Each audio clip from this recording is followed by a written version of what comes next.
All right. It looks like it's working. Okay. Those of you who have participated in one of these side quests before, you know you are kind of working as a loosely affiliated group of mercenaries. If nothing else, you have a connection, a mutual connection in Dahan, who is the strange, enigmatic man that possibly you've only met once in your life. A couple of you probably have actually adventured with him a handful of times. Not a whole lot known about him, but he seems to be a procurer of information and then kind of takes it upon himself to send people out or just venture out on his own and deal with issues that he sees pop up. They seem to loosely be related to cult activity. That seems to kind of be his specialization, but uh, largely, from what you can tell, he follows the Raven Queen. And so if she is calling him into action, then he's usually calling you into action if he needs backup.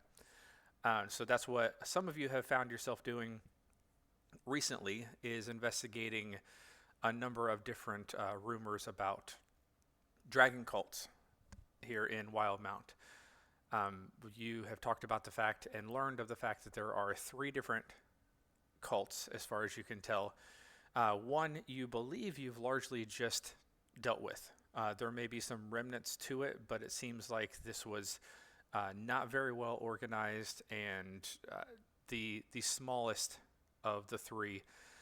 You took out your new turtle friend, Sloop, his brother, who was kind of commanding some undead skeletons and ogres, and he had a number of other creatures at his command that seemed to be the smallest and most localized cult that you were taking care of, and you've just finished that and ventured back to Talonstadt, where you were resting for the night. And once all the rest of you signed off, there was a little bit of an incident between two of the other characters, both of whom are not present tonight. So you have no idea specifically what transpired, but I will remind you that one of the items that you recovered from the last mission, almost on a whim, almost completely forgot that it existed, but Hrogar, your orc dragon-blooded sorcerer, that's also kind of your fence and black market dealer, remembered, hey, there was this strange looking orb sitting at the top of the fortress that we decided to come back and look at later. And he went and investigated it, found that it took a liking to him, and he desperately did not want to part with it. Maxie, your blade singer, investigated it a little bit, discovered that it was a orb of like dragon kind, specifically a green, like jade colored one. You guys weren't really sure what was going on. It seemed like Hrogar had enough of his faculties, and even though it seemed like it was wanting him to do something, he was able to resist it for the most part. What you know now is that you guys went to sleep and have now, in the middle of the night, been awakened by an unearthly yell from Hrogar in his room. This deep, rumbling, orcish sound that sounds like it's got a couple extra decibels and a couple deeper octaves added to it, where you hear, "Where's my orb?" And then following that, "Why can't I see anything?"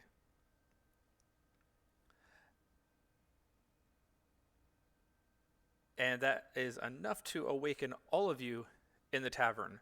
Lyra and Jean, I will let you decide whether you are staying in this particular establishment or nearby.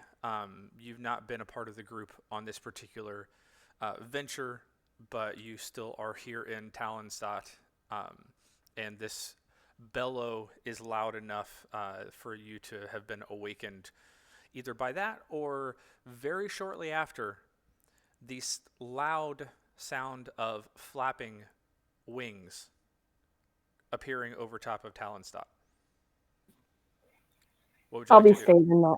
I'll stay in the inn. I think it's time to arm myself.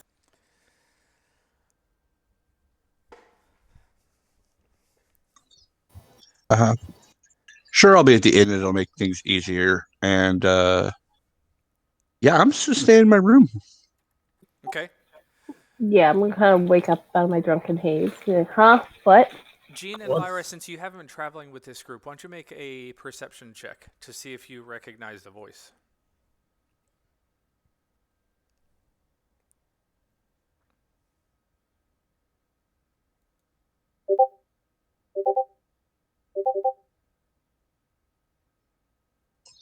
And in case you can't see it, Gene got a 16. And I have an 8. Yeah, so Lyra, you hear the voice for sure. In your sleepy haze, you can't really place it. Plus, it's kind of unearthly in the noise that it's making. Gene, you're pretty sure you know who this is. It's a little louder, a little more boisterous, and a pretty desperate sounding. But this is Rogar. This is your sometimes companion, orcish dragonborn or dragon-blooded sorcerer. You didn't realize he was here in the tavern or here in Talonstop, but you definitely know that voice. With a sigh of resignation, I will get up and grab my staff and start headed towards wherever I heard this voice come from.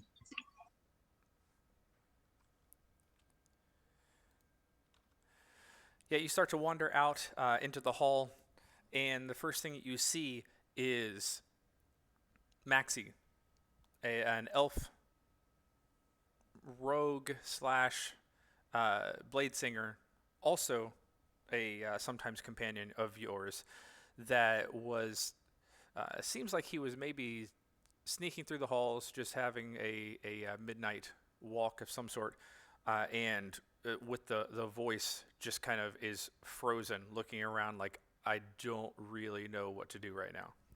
He's got something kind of tucked under his arm. Move out into the hallway as soon as I'm armed and prepared, Anthony. All right. So, Gene, now you see another door open and another companion, Jipek, the silver, right? Silver scaled? White. That's right. The white dragonborn fighter, but has some spellcasting capabilities. I assume. No, actually, mostly a warlock. Yeah, I was gonna say. I assume that you would know that he's a warlock. He doesn't hide it. Come out, weapons drawn. Weapon drawn. It's one weapon. It's a big weapon, but it's a weapon. Yes, Anthony, the same. Nala swings open the door carrying the skull mace. The giant. The new one you just got, yep. Crawls Maul. And she has very little clothes on. She doesn't sleep in armor. And she just runs in the hallway, eyes wide open, ready for muscles tensed.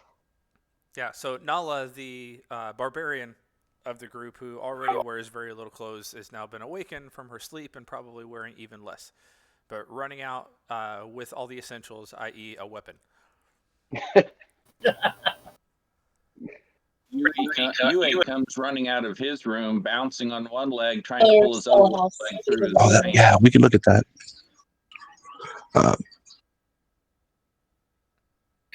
Thorin will slowly walk out of his room, shaking his head, saying, "What now?"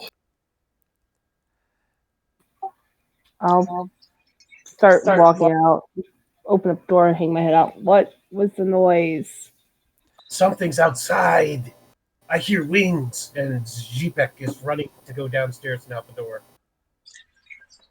I didn't even realize any of you were here.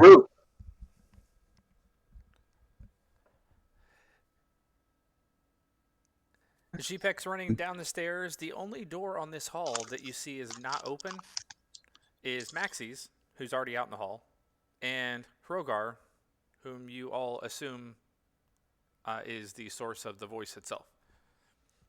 I will follow Zipek. I'm not into drama. I'm in the battle. Sure. So Nala follows Zipek down the stairs and starts heading toward the door.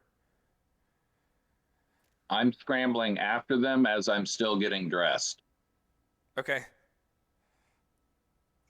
I am headed toward the orcs' room. Well, actually, I don't know which one that is, though, do I? They would, but I wouldn't. Yeah, there's two of them. There's two closed doors. Maxie takes a look at all of you and says, please hold, I will just be a moment. And then takes off down to the end of the hall and goes into a room and closes the door, and you hear a click. And at that, I will head to the only closed door left on. Okay. Yeah, you head down the hall toward the closer end of the near the stairway, and that door seems to be unlocked. I will pop back in my room, shut the door, get on the armor, and pick up the bow and the sword, and go back out. I guess I have to go down and deal with this, and make my way downstairs. And Jean, I will follow Jean to Hrogar's room. You go to the last, the door that Jean's at. Jean, are you trying the door? I will be. However, there's a reasonable chance none of them recognize me right now. Yeah, what do you actually look like right now? Right now, I am a female half-elf with long black hair and alabaster skin. The robe is just a very plain robe, like something that wouldn't be distinguishing. Right. They may recognize the staff,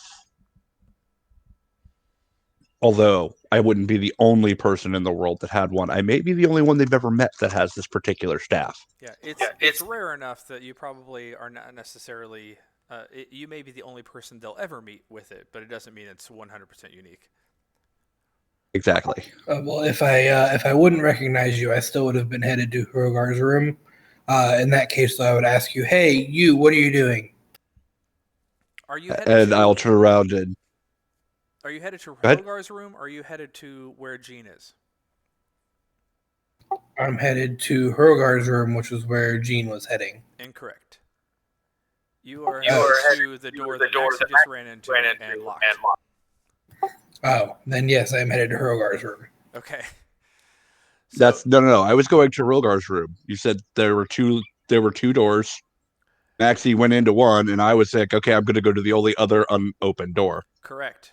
What you find as you open that door is that there's nobody in that room. Ah, I see, said the blind man. Okay.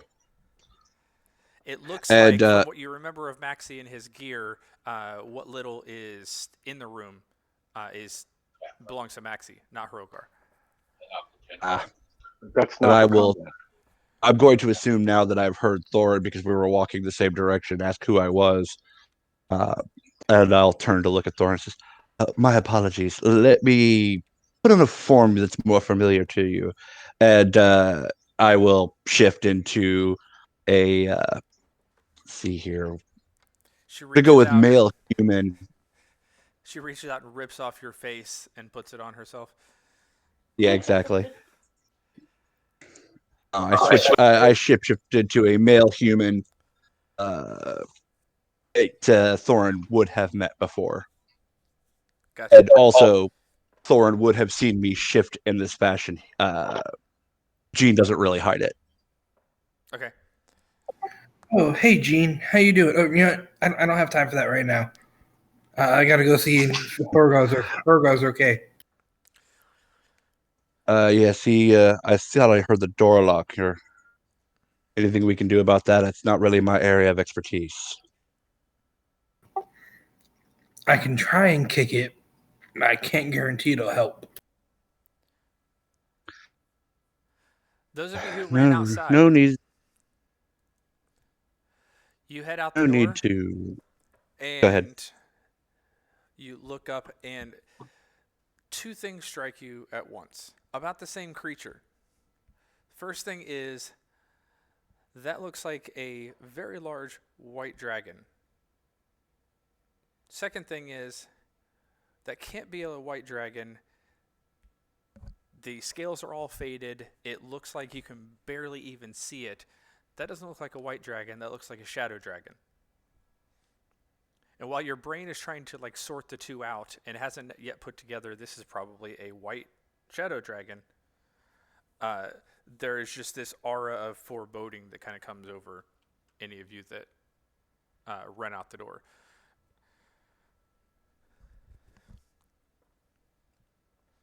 Not sure where it came from, but it's here, and it's just kind of hovering. It hasn't attacked, but it's hovering right above the tavern.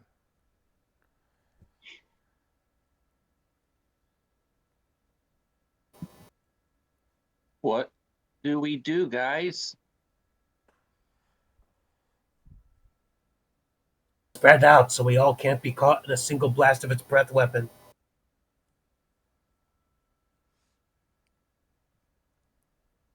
And Zepek will start to move away.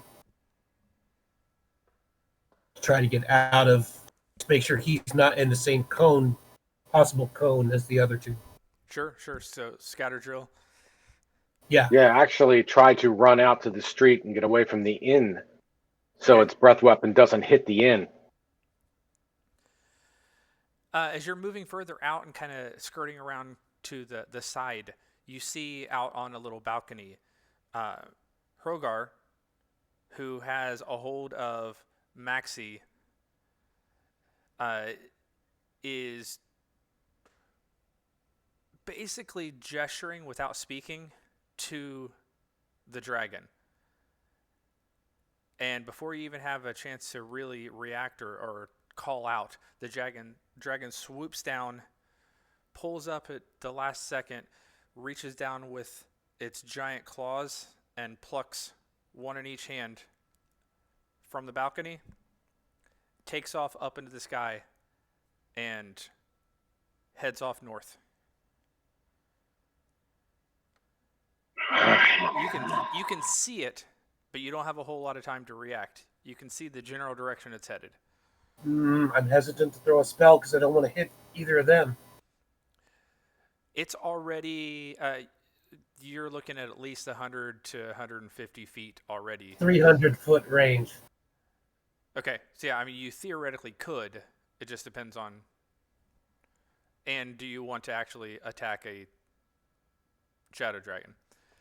Well, if it's taking Maxie, yes, but I'm worried about hitting Maxie if I start throwing Eldritch blasts at the thing.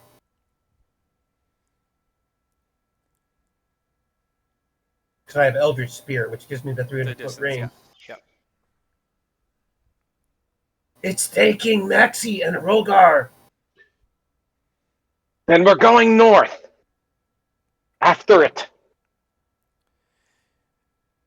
Now. Now, as you're watching, you see after it clears the city, it veers slightly eastward, so it's traveling northeast. We're going that way. Yeah.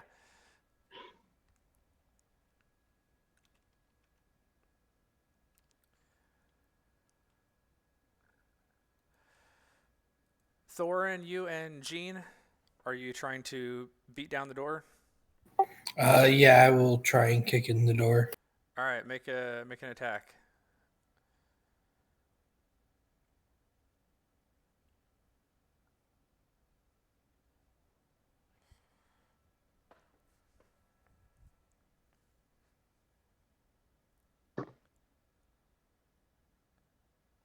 All right, well, it's not necessarily trying to dodge your attack.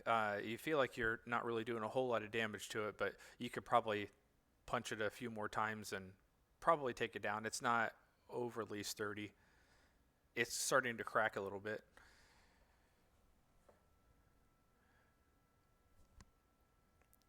As you hit it the first time and you start to strike a second time, though, you hear this the sound of the wings beating get very, very near where you are, and then in a whoosh, all the sound inside the room is gone.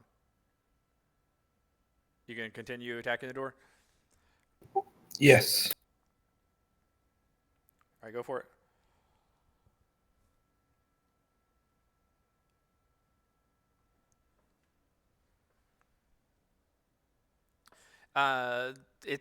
It's going to take you some time. Eventually, you're able to beat down the door. Your rolls are not super high, but yeah, it takes a little bit of time. And Gene, you're just kind of watching because, as you mentioned, you don't really do a whole bunch of just straight up non-organic damaging stuff. You pound through the door, and you see an empty room. The door to the little balcony area is opened. You can hear the wind whipping through outside, and you can hear some shouts coming up from the streets. You feel like you think you recognize Nala yelling, "We have to follow it." I'll head out to the balcony. As will I. And those of you on the ground, you see two more figures appear out on the balcony. Thorin and a person that you didn't realize was there before, but you recognize as one of the forms of Jean, one of your shape-changing friends. And I assume, Lyra, you come out after getting ready, and the hallway's completely empty. Oh, great. And this is everything again. So I get for sleeping without anything on. Walk over, start walking down, go downstairs and outside. Nala yells up, "The Shadow Dragon took Maxie," and went that way. I almost sound like Schwarzenegger. I don't want to do that. Get down. And they flew northeast, and we got to chase them now. Get in the chopper. Get to the dragon. Yeah, Zepek sheaths his sword and goes running in to get his pack and supplies together. Yeah, as she's running in. She points in the direction that it's flown off. Yeah, so everybody that was outside, UA, you finally catch up with everybody fully dressed, and they're all running back inside.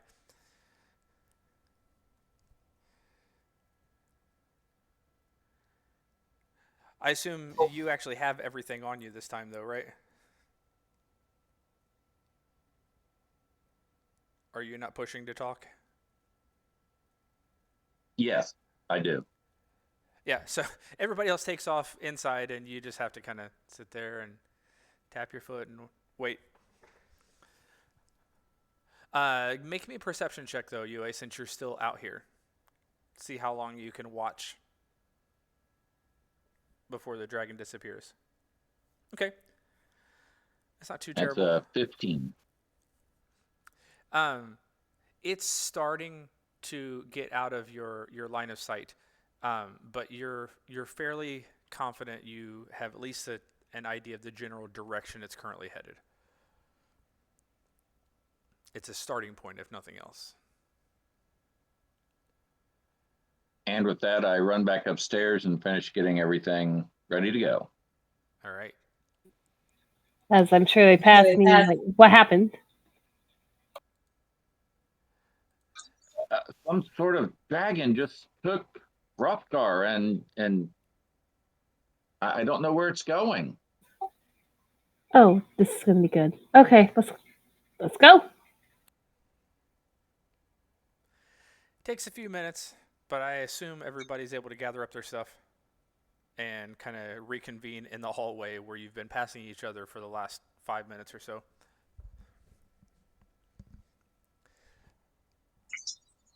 So once we get out, everyone's there. She's kind of just looking around to see. So, are you all on some mission or adventure or some other nonsense together at the moment, or is this pure coincidence that we're all here? We just finished one. It seems we are on a mission now. At least we thought we finished it.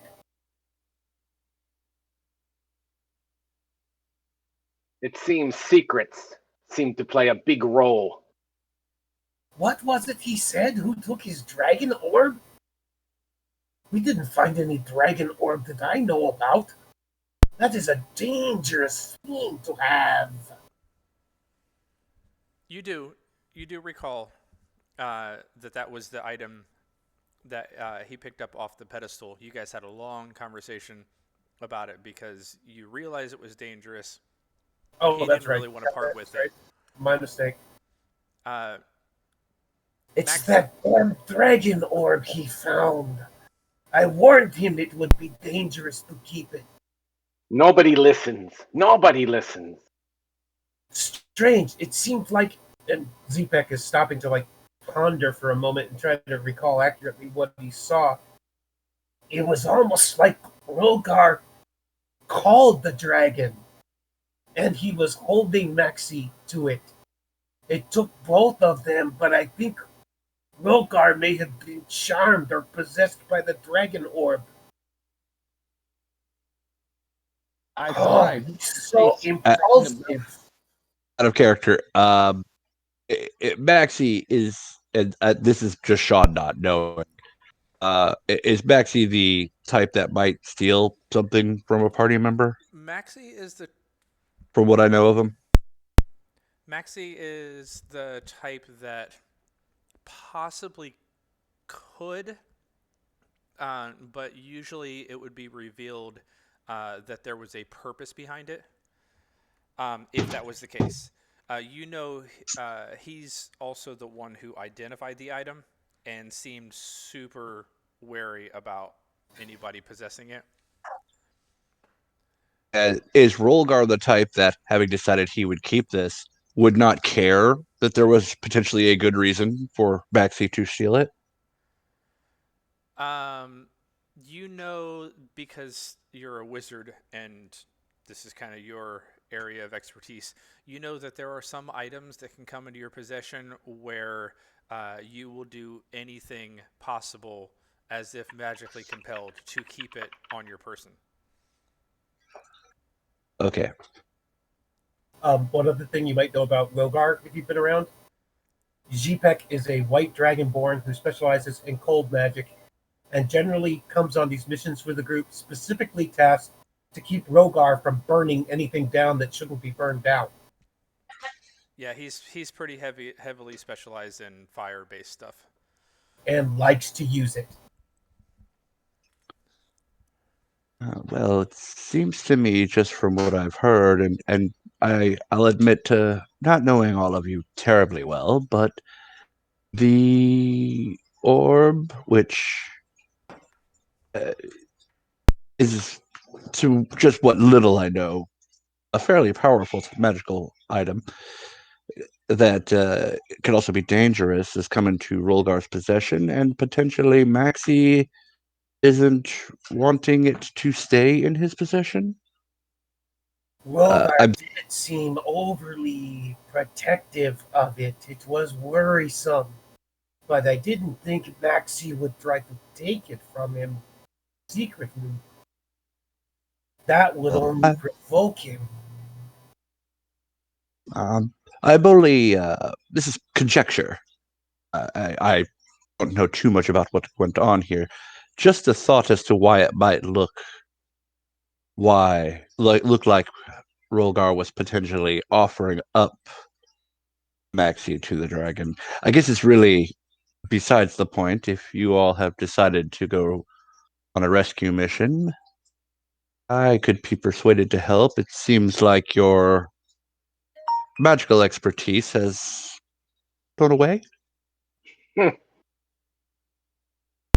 Yes, we could use the help, definitely. I didn't notice if Maxie was struggling against the Rogar, or if she wanted to go. And that looks to me like not just a shadow dragon, but a white shadow dragon. The dragon of my kindred are very dangerous indeed.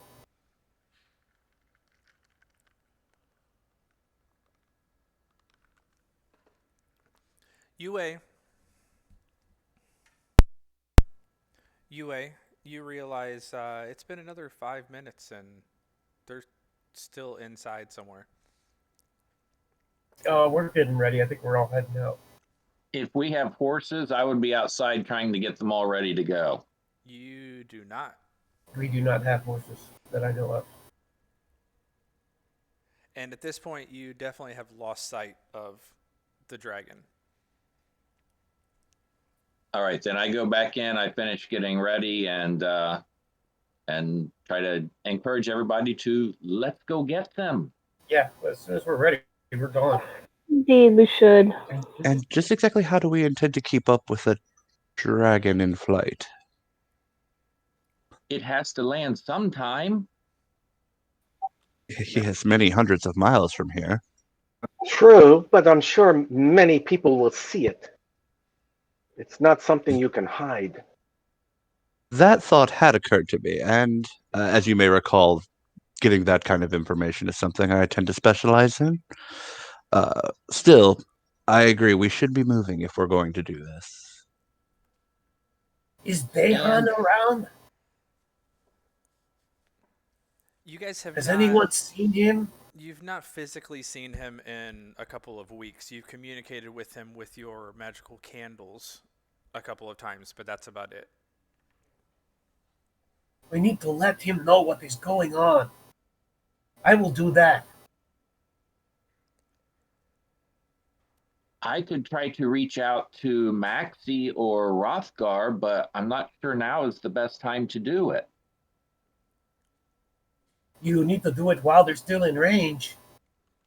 I'm sure they're not. That's not a problem for me. I would suggest not Rothgar if he's under the sway of some kind of a magical item. Those kind of magics are magics of the mind, unpredictable. And there's a grin on his face as he says that.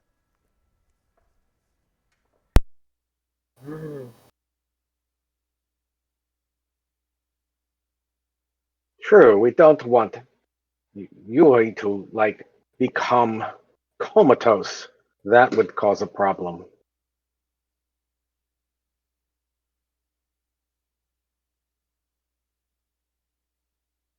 Well, let's go. We'll figure out the rest on the way. All right. UA, you have a decent idea of general, at least place to start. Are you going to try to communicate, or are you waiting for later for that? I will wait for later for that, so that we can actually discuss what we want to talk about and maybe give them time to land and get a description from him as to where they are. Okay. There is a small northern gate. You know, the two main entrances to the city are west, which would lead you more to the Empire side of the mountains, and then the southeastern entrance that you guys had used even earlier, just the previous day, to go out where you were before. This one is much smaller because there's not a lot of main thoroughfare. You know, anybody who's familiar with the Jorhassian side of the world in this area in particular, this area is, you got a lot of mountainous terrain and you have a lot of forest region for hundreds of miles further north from here. You get further just directly to the east, and the forests and mountains clear out relatively quickly within 30, 40 miles, and then you just are in the wastelands. But actually from here, if you're following UA, the path that the dragon was taken, it seemed to be flying directly over and in the direction of the Broken Vale Marsh. So the mountains eventually will kind of give way to just swampy marshlands. And then eventually, if you travel far enough east, will go back to this, wasteland type of area. But general direction, there's not a whole lot of value to having a good road in the direction you're headed. So it's kind of more just small pathway, but there is at least an exit in that general direction. Shall we procure horses? As a reminder, it is about 3 o'clock in the morning. I don't think any will be open at this time. So if we procure them, we'd be stealing them. What's wrong with that? The direction it went in, I don't know if that's good horse country. Not overly particularly. No. Well, at least until we get to the marsh, the horses would be a boon, and then we can... We'll go on foot until we find some criminals, kill them, and take their horses. No problem. I like that idea. Let's go. There's always something free. That could work. Definitely work. All right. So you guys rush out the northern gates and move, I assume, as quickly as you can without exhausting yourself, right? Yeah. Yeah. Okay.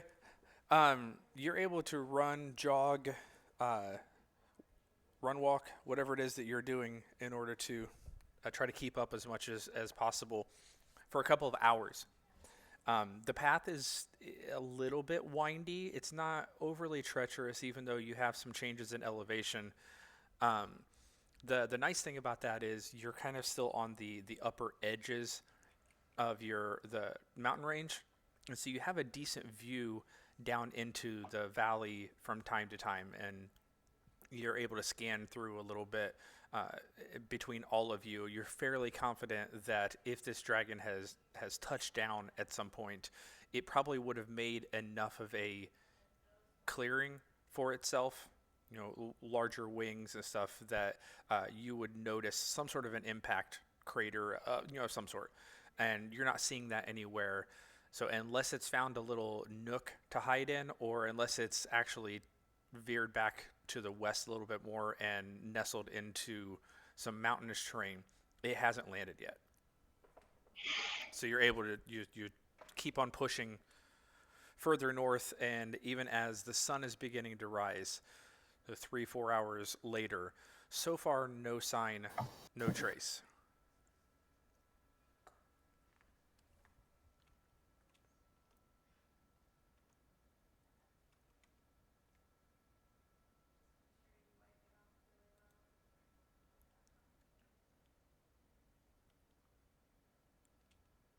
There's no structures that we come across?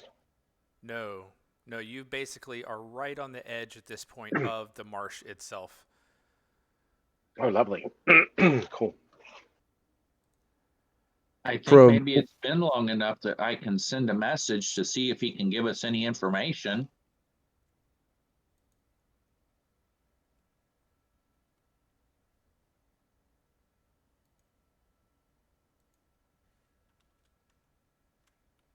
You can do that anywhere in the world?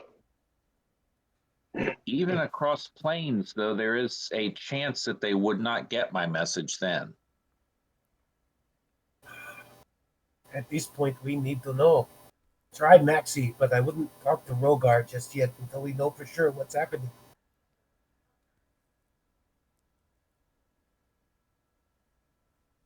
Do we have something specific we would like to say or ask? Really? Do you know Honestly, where you're are? asking that?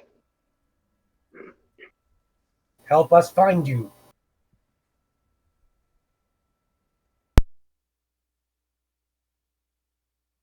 It's a very limited message that I can send. Then say, where are you?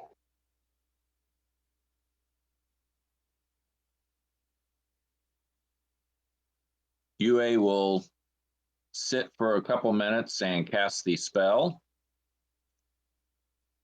Maxie, we're trying to find you. Where are you? Reply.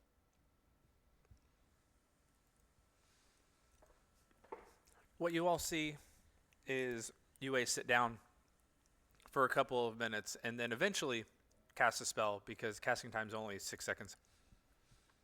But it probably takes him that long to come up with the specific wording. You know him well enough to know he's fairly particular in certain things. And it takes you 10, 15 seconds, and you hear, this guy's convinced that he needs to go to, where's the place? Urzen. Summon a freaking dragon. He's trying to, and eventually it cuts off. I should have told him there was a limit. He mentioned something about Urzen. Urzen? Where is that? Some sort of summit, or maybe he said summon. I couldn't tell. I know, Zipek, your Talonsat is kind of a little bit more your bread and butter. So you and maybe one other person can make a history check to see if you can recall this Urzen. Or if you want to give a advantage to somebody else who's rolling.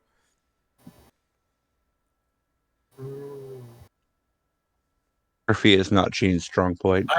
I will give him. Yeah, it's not my strong point either. I would say let the bard take a stab at it, and either both of you roll, or you can give Lyra advantage. I will give Lyra advantage because I know dragons. Lyra, what's your favorite terrain? It was. Yeah.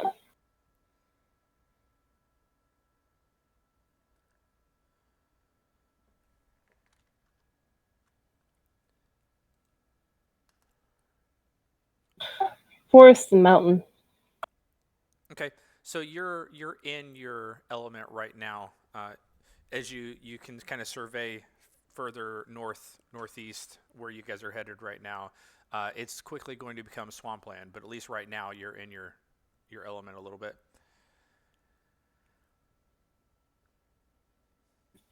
And that would be a history check. Yep, with ADV.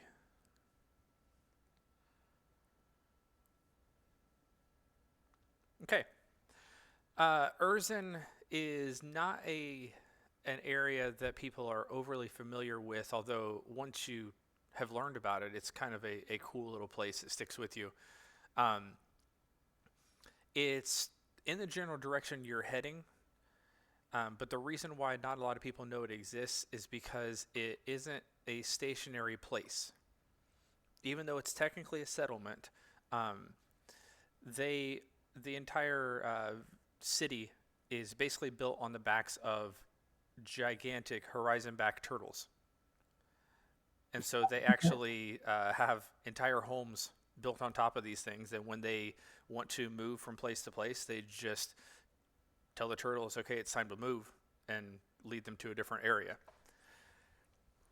It's largely made up of goblins and gnolls and orcs, that type of thing. And those of you who are familiar with the dynasty side of things and their like governmental organization, right now the chieftain of the area is basically always the strongest champion, and currently the chieftain is actually Sunbreaker Olamon, who is a minotaur that actually sits on the council of the Bright Queen.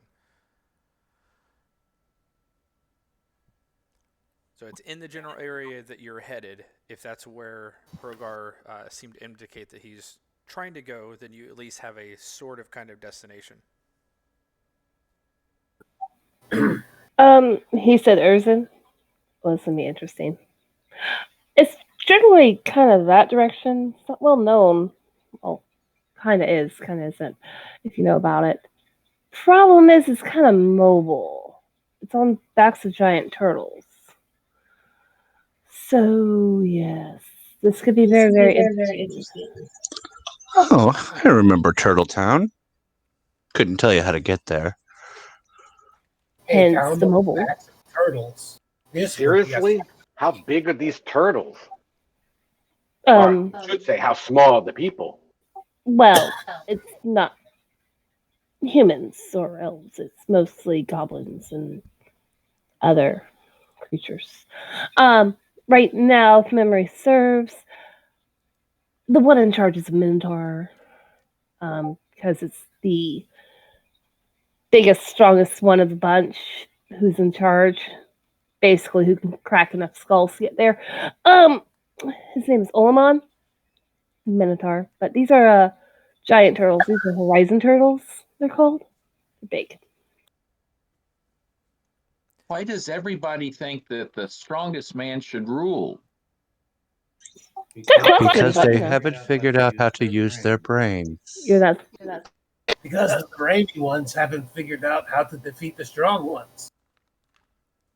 Because the strong ones kill the brainy ones before they get to do anything fancy. Yes, we like to let them believe that. Yes, but everybody should always watch out for the quiet ones or the talking ones. Those are always more fun. Now, shall we go this direction towards where it last was known at before it decides to wander away some more? Okay. Why not? If that's our best lead, let's go. We need to try to catch them. Lead on. Lyra, the other thing that you know about Urzen is that it's on foot, probably a couple days travel from here. Oh, yes. One more thing. It's going to be a few days before we can get there. That's not like we can fly. True. At least not for any significant length of time. Oh. Well, I mean, I could fly, or I could have one or two of you fly, but not for very long, and not all of us. Well, helpful, yes. Let's go.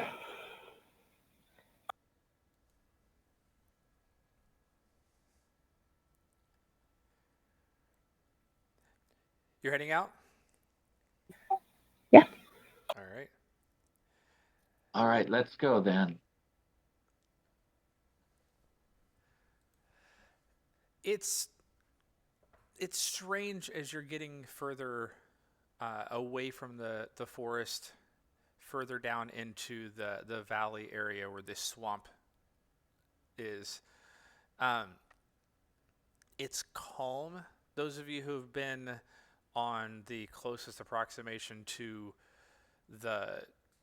this type of swamp on the Empire side, the Savalier Wood, this would seem creepy unless you've been to the Savalier Wood, which everybody claims is haunted, in which case this is quite peaceful and serene by comparison. But it's still swamp. It's tough going. A lot of times you lose the trail from time to time. You're close enough in the mountainous terrain that Nala is able to, her ranger features kick in here, and she's able to relatively quickly find your course again. You realize if I don't know if I said Nala, Lyra, you realize if she hadn't been with you, this would be a fairly treacherous and much more slower endeavor. But yeah, 'cause there's lots of ways where you think that you're following the path, and then the path continues 10, 15 feet ahead. But as you take your next step, you're knee to waist deep in sludge and walking through that. So it's not fun, but you don't seem to be accosted, at least on the first day that you're traveling. It's just kind of exhausting. What's the weather like? You're late fall at this point, so it's cool and crisp, and you're in mountainous air, so it's not biting cold, but it's a little chilly, especially in the early morning, and then as you press forward and the sun begins to set. You've made decent time, again, mostly because of Lyra's help. But yeah, you're realizing as the sun's beginning to set that you probably need to try to figure out how to make camp in a place that's not going to sink into the swamp for the night. And yeah, you probably want to figure out a way to stay warm because as the sun disappears, it's going to be a little bit chilly. Not a problem. Yeah.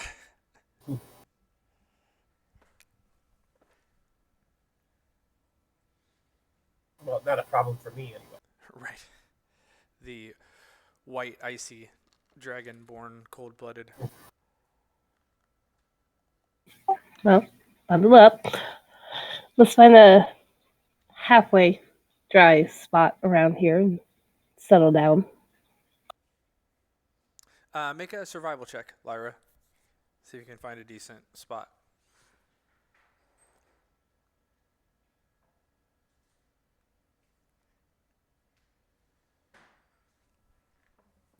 And with a 7, I seriously doubt that. There's not a whole lot of spots that aren't at least partially wet and damp in the area that you're in. Every time you find a nice flat surface, you stand there for a couple of minutes and start to set up a tent, and your feet start sinking in and you're up to your ankles, and you realize, oh, if we stay here too long, we may just be completely underwater. You don't know whether maybe you have the better option to press forward a little bit more and risk exhaustion, but finding a better area, or just kind of roughing it where you are and hoping for the best. Anthony, may Zepek try? This is actually very similar to the kind of terrain he was a hermit in for years and years. Yeah, you can give it a try. I have pretty good survival skills, so well, that didn't help. Apparently not today with Not another today, nope. Yeah. You're finding largely the same thing, at least the particular area you're stopping in right now. There doesn't seem to be a good area. Are there any trees nearby? There's lots of trees, a lot of them both because of the type of tree they are and also the time of year have largely lost most of their leaves, or maybe didn't have any to begin with. There's a number of them in the area that you can probably try to make use of, assuming that everybody's okay with being in a tree. Well, guys, we have some choices. So, we can keep moving forward, try to find something drier where we're not going to sink, or we can try sleeping in a tree, or lashing rigging up some sort of hammock with some rope or whatever, but just, climbing up the tree, wrapping the blankets around yourself and wrapping the rope around your waist, tie you on, will keep you from falling off. But you won't sink in the ground and get stuck. Or, like I said, we can keep moving.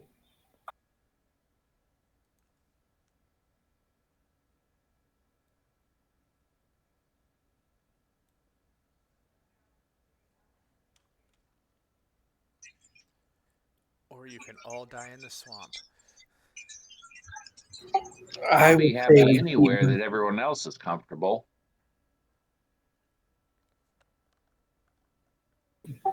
Gene's ears grow pointed and his features become a little more thin as he becomes an elf. Anywhere there's a tree. Well, can we go around the swamp? No, the swamp is too large. Yeah, it's a very, very large swamp. Yeah, this swamp is like days in most directions that you're going to be traveling. It's through the Everglades. Except at winter. Kind of, yeah. Well, the Everglades, but if it was about the size of Florida. Yeah. Remember any of the times that you look at the map, that's like 100-mile scale. Every one of those squares. And this thing takes up basically one entire square. And which swamp are we in? On the map? Let me pull back up.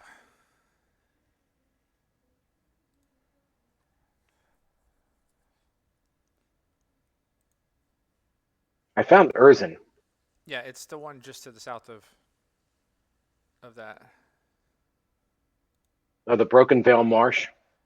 Yeah, the Broken Vale Marsh. So you're moving from Talonstadt, and you've got the entire Broken Vale Marsh in between you and Urzen. How do we get past the Ashgard garrison? You didn't. You left Talonstadt and got out of the mountains following that trail.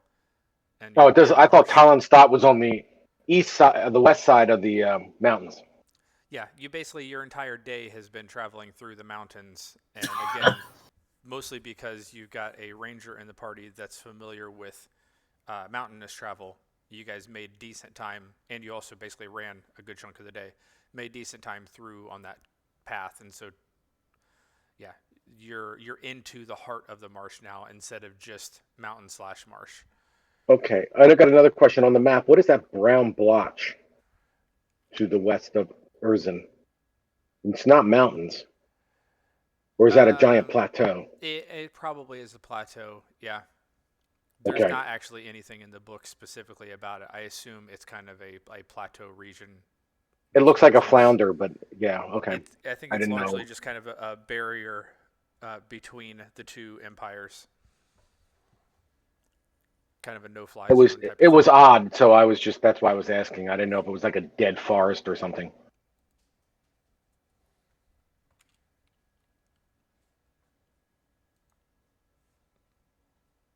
So what's the determination?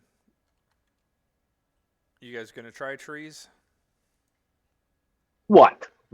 Climb through trees and jump from tree to tree? You're stopping for the night. The question is, where are you stopping? The ground is too soggy here to support us. So we either sleep in trees or we must keep going. But if we do that, we risk getting too tired to do anything.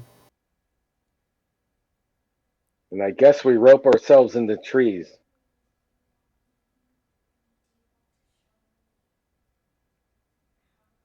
Just make sure we're high enough so things can't jump up and pull you out. I will take first.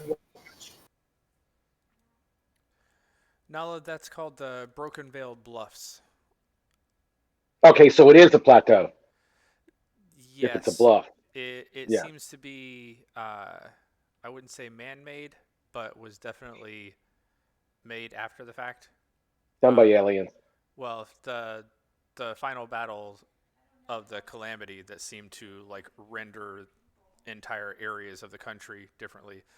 So it used to be part of one giant mountain range, and that whole area somehow got completely leveled off, and now you have the Dunrock Mountains in the north and the Ashkeeper Peaks to the south instead of one long strand. And that would explain the swamp, and more or less. Yeah, it probably changed the environment a little bit more to the east and west of it as a result.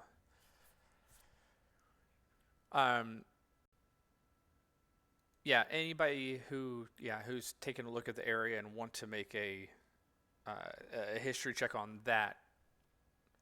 If you're Nala, are you thinking along the lines of travel, best path to travel to avoid the swamp? Is that what you're trying to think? My survival isn't very big. No, history, not survival. Yeah, history is flat. No, my intelligence isn't high enough to be worried about that stuff. Whether you traveled in that general area and know anything about that region. Nope. Okay. I haven't been there. That would be a nice. I have no idea. I've never been here. Okay.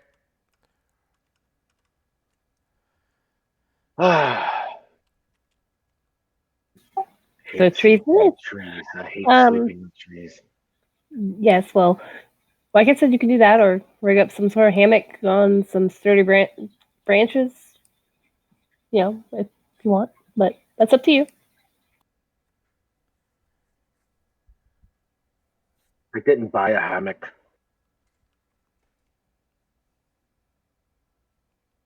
No, but some rope and a blanket. Nah, it doesn't work. You fall out anyway, so. Tight as a hammock. We could cut some trees down and make a nice platform. And sleep on that. That takes a while. That sounds like a lot of work to do in the dark. But we're already tired. And also, loud noises attract things.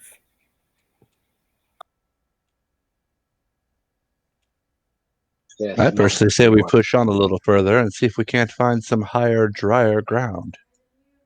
Well, we could just meet in the middle. Go for another, like an hour. Just move. Yeah. I don't know, maybe 15 minutes. I'll walk until someone disappears into the swamp, and then that's a good place to stop. Well, then they're food for something else, and everything. We have to dig them out, but yeah. Lyra, you know that if you're going to move, you're probably going to need to travel at least 30, 60 minutes to get out of a particular patch and into something new. Maybe worth the effort, you're not really sure, but it's not just a matter of let's go 5 minutes further forward type of thing. It'll be an investment of time if you do. There has to be a place for the animals to stay. They can't be just sleeping in the mud. Depends on the animal, but anyways, if we were gonna move, we're gonna to get out of this little patch. We probably won't find another spot that's decent for camping for another 30 minutes to an hour or so. This depends on how fast we move and what we come across. That sounds like Even if we're going to do that, though. What was that, Thorin? It sounds like it may be a worthy investment, though. Right. It's worth the gamble. It's worth the gamble. If we're going to, then we should be about it. It's not getting any earlier. Okay. All right, let's move on then. But this time, if there's no campable spot, trees it is. Okay. So you guys are going to press forward another hour or so? Yeah. The sun's going down, and especially because there's a lot of tree cover, you can see what you're doing, but those of you without dark vision, by the time Lyra says, okay, let's check again, you're having a little trouble seeing. Why don't we have Lyra and Zipek make another check? Yeah, I got double sight, so that I should be able to see. I'll pull my goggles on at this time. Okay. All right, yeah. Collectively, Between 14 and 17. Yeah, 14 and 17. Collectively, this is a much better area, and you feel a lot more confident about where it is that you are stopping. Even as you're standing still and having conversation, you don't feel like the water's seeping up around your ankles anymore. So you feel like you'll probably be okay overnight.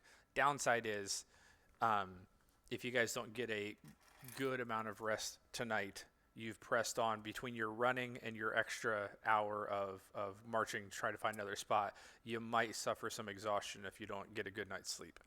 Unless we take a little longer in the morning to sleep. That's not how it works. It does.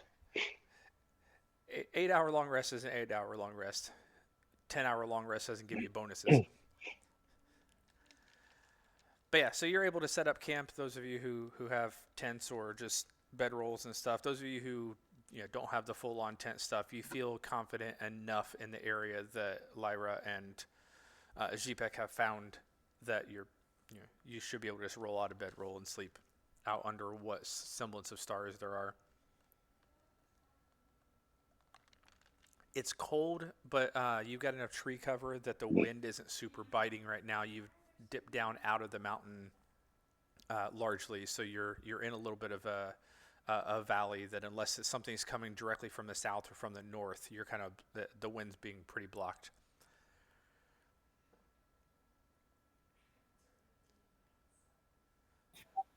Okay, so I'll take first watch. Anybody else? You can see in the dark, right? Well, yeah. Okay, then I will take watch with you. That way you can just point to where I need to swing. That works. That works well. You can wake me for second watch if you want. Okay. I will stand second watch with Yui.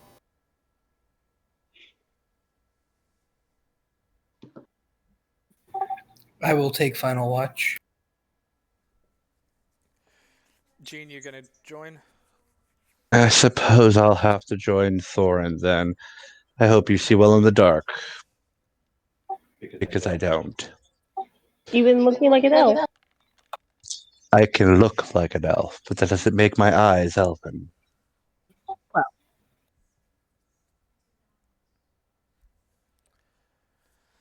All right. What's fun in that?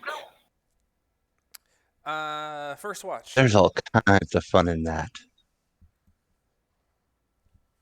Is there anything anybody's doing before you kind of bed down for the night? Eat. Yeah. So I'm assuming you're doing your rations and that type of thing. Lyra still as a ranger, and if anybody has the Outlander background, which my guess is at least one of you possibly does, you're able to find an okay amount of food, some berries and like edible herbs and plants and stuff like that in the area. I also have good berry. Yeah, and I mean you're about ready to start a long rest, so if you wanted to pop some of those out prior to that, save yourself a spell slot for later. That's fine. But yeah, food is largely taken care of, and you can supplement it with any rations you've got if you don't feel like you ate enough. Anything other than that, though?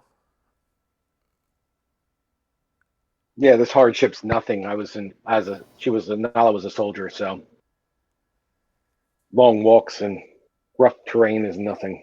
Forced marches. Yeah. Okay. So as everybody starts to settle in for the night, let me get perception checks from First Watch. Are we doing that in live play or general? Live play, right? Yeah, live play. Okay. Just cast good berry. Is it eye cast or is it just no eye cast? Okay.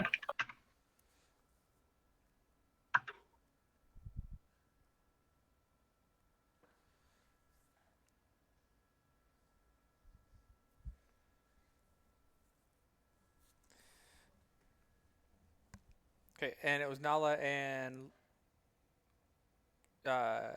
Lyra.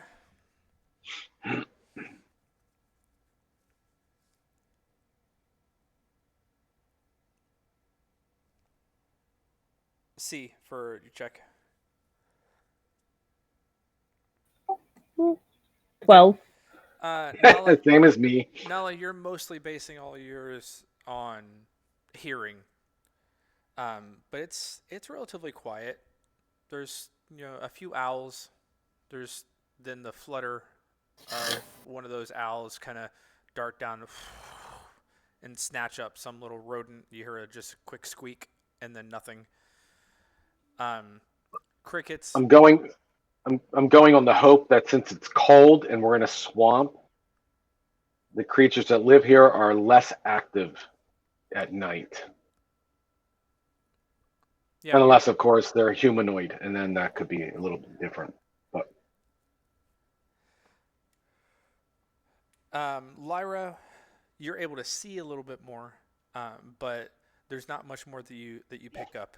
Any noises or any movement seems to largely just be smaller animals that are nocturnal, and your watch goes fairly uneventful. Yay! I kick Yuri. Wake up! Your watch. Yes. Yue is now Russian. I am Yuri. Yui, wake up! It's your watch. Oh, okay. Thank you. And I wake up. Don't fall asleep. I'd hate to bury you here. G-Pack. I wake up. Z-Pack. Come on, wake up. Time for second watch. Okay. Yep. Enjoy. Sounds of the night. It's lovely. And then she goes and climbs into her tent. Yep. Tent? Go ahead and make your perception checks. Ooh, 20.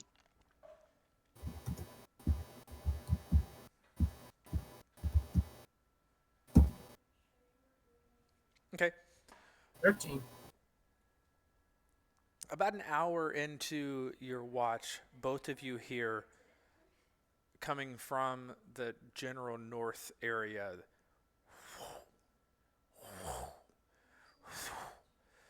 just sound of beating wings getting closer and closer. GPEC, you never quite get a good bead on it, although you can hear it. It sounds like it's almost right above you, but you're kind of glancing through, and every time you think you see what the source is, you blink and it's not there anymore. And then it continues on to almost right above you. UA, you hear it and then get a good fix on it, and it's almost like you're seeing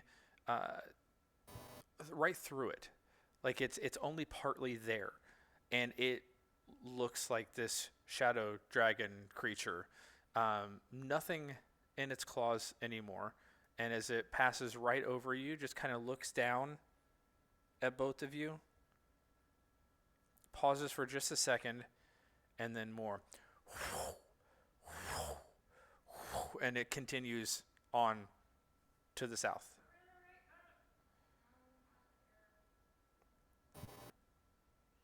UA leaves a little puddle under himself. UA drops a little UA. But he's always leaving little puddles everywhere he goes, so that's nothing new. Your puddle glum. Did you just see that, GPEC? I heard it. I didn't get a good look at it. It was the dragon that we're following, and he looked right at us. For some reason, he decided not to attack us. I wonder why. He has to know we're following our friends. And he didn't have them with him. You're sure about that? Pretty sure his claws were empty. So what is he doing? Is he going to get someone or something else? Did you see which direction he went? It seemed like back the way that you came from. Back the way we came from.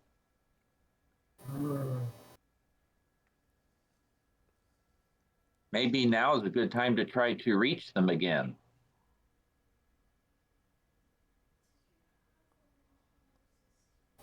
Okay, I'll keep watch while you try. I'll step away just a little bit so not to wake the party.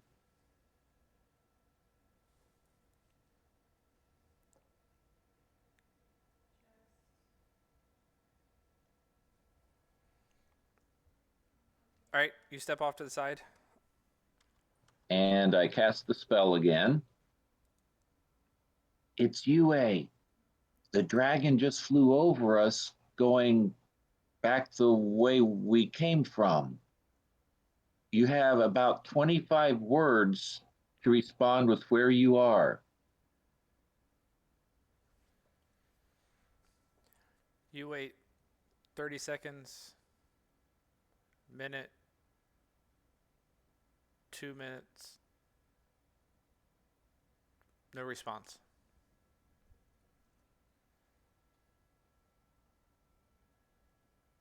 GPEC. He didn't respond. Well, what does that mean? Could he be asleep? I guess it's possible, or something's obstructing my spell.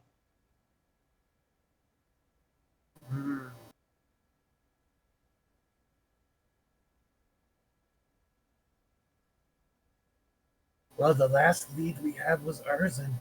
We'll have to keep going there unless something changes.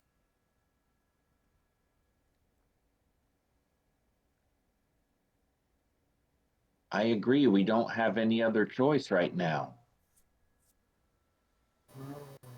This is concerning. Well, back to the watch then. And UA will settle back down and go back to watch. UA will puddle back down. Actually, he could just as easily sleep in a puddle as he could up in a tree. So. Yep. For those just joining us in the group, UA is a water genasi. The rest of your watch number 2 goes uneventful. And you can pass it along to your third group if you'd like. Yeah, who's in third watch? Mr. Gene, wake up.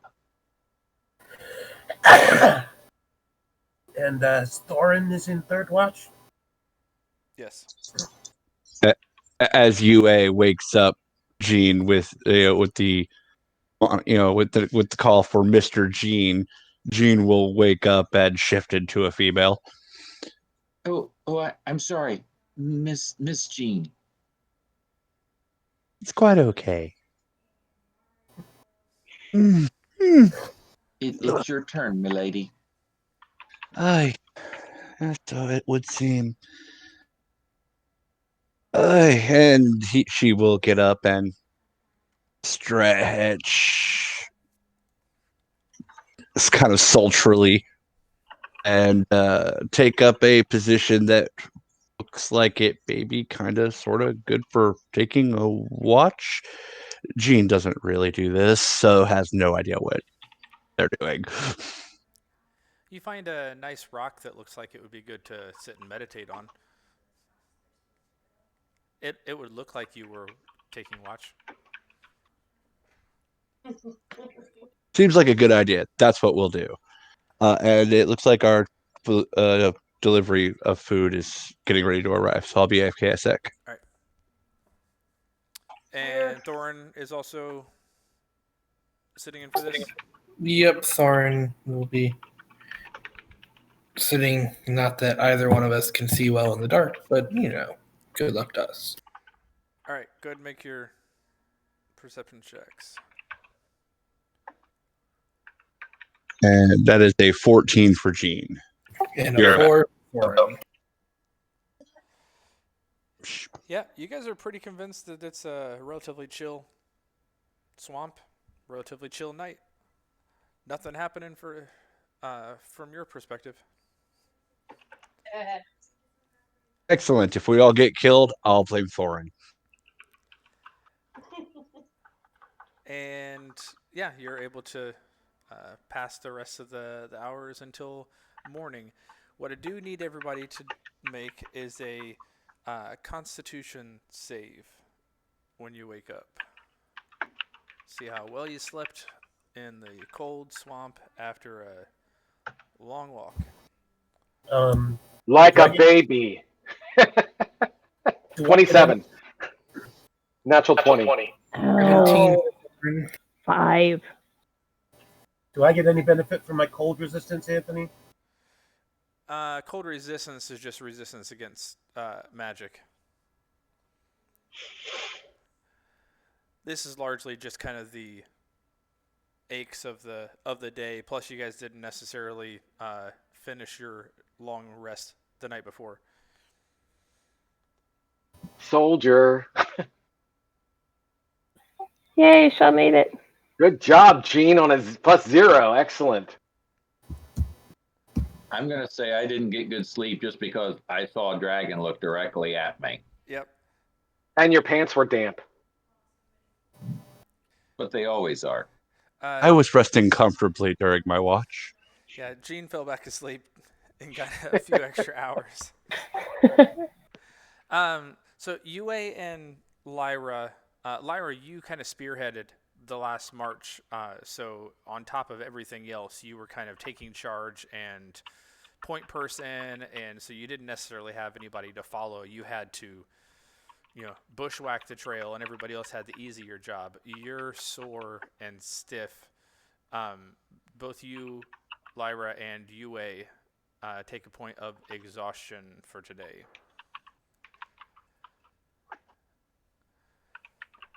Is that something you do to us? I can try.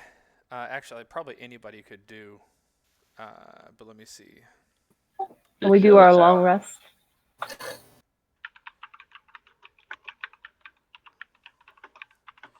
Yeah, you have to do it to yourself, I think, and then apply 1, I think.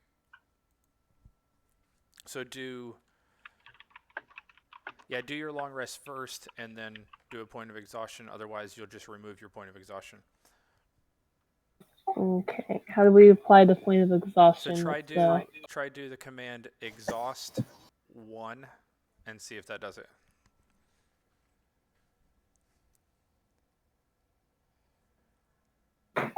Will there be like a I or a C or anything? Nope. Exhaust is the command. I is only while you're in initiative. And that's largely only your attacks. Do the same thing. Did you do exhaust space 1?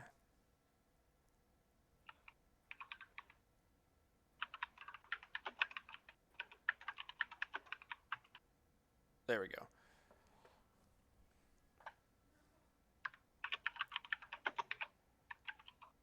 Nala's typing out a novel over there. Yes, I am. It's just exhaust.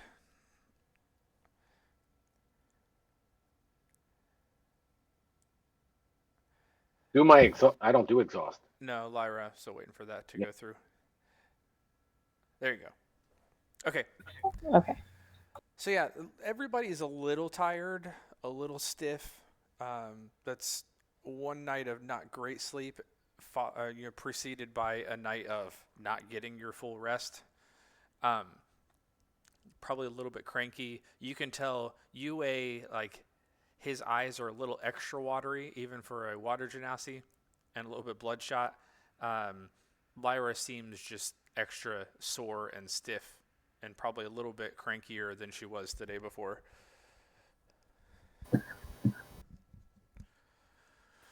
But the morning returns. It's gonna be a fun day. Oh yes, this is gonna be a very fun day.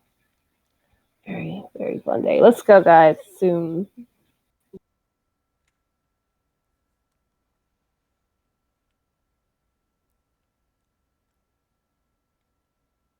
Move on out following Lyra. Yes, after food and stuff. Let's do that. Out of character, is it Lyra or Lyra? Lyra. My parents had great hope for her being a bard. She just did not do well. Got it. She gave it a try. Exactly. She tried. She did not like it. But hey, it works.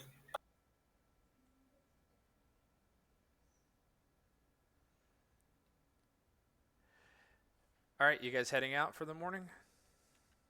Yes. This is your opportunity. Anybody who has prepared spells, make sure that you swap those out and then update. But I'll assume you did that during preparations. Yeah. Make sure you actually do update. Otherwise, changing on did that too. Is not gonna. Clerics are no longer prepared spells, right? Well, you know the entire spell list, but you can only prepare certain ones. You don't have to learn them like sorcerers or wizards or anything, but you basically have all, 60 spells, but you can only prepare a certain number a day. I was thinking I could only cast a certain number. No, whatever you have prepared is what you have prepared on your sheet.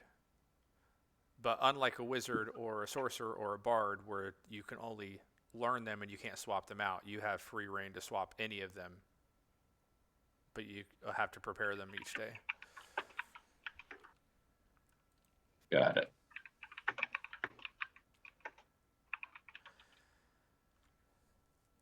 All right. Lyra, you taking point again? Yep. This is no longer your bread and butter, but as the ranger, you probably still are the one best suited, I would imagine. That's classist. I mean, that is the class. Otherwise, what is a ranger? All right. So you set out, and Lyra's leading the charge, which means let me have you roll a d20 for me.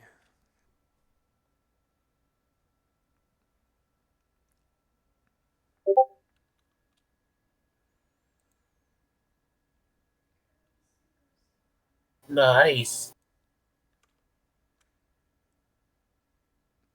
There we go. I was gonna say. There, that's better. You just rolled 20, right? Yeah, I know. Oh. Yeah. I don't see the command there. Yeah. The D got skipped over. I pushed it, but I didn't push it hard enough. Yeah, but 19. All right. Let's see.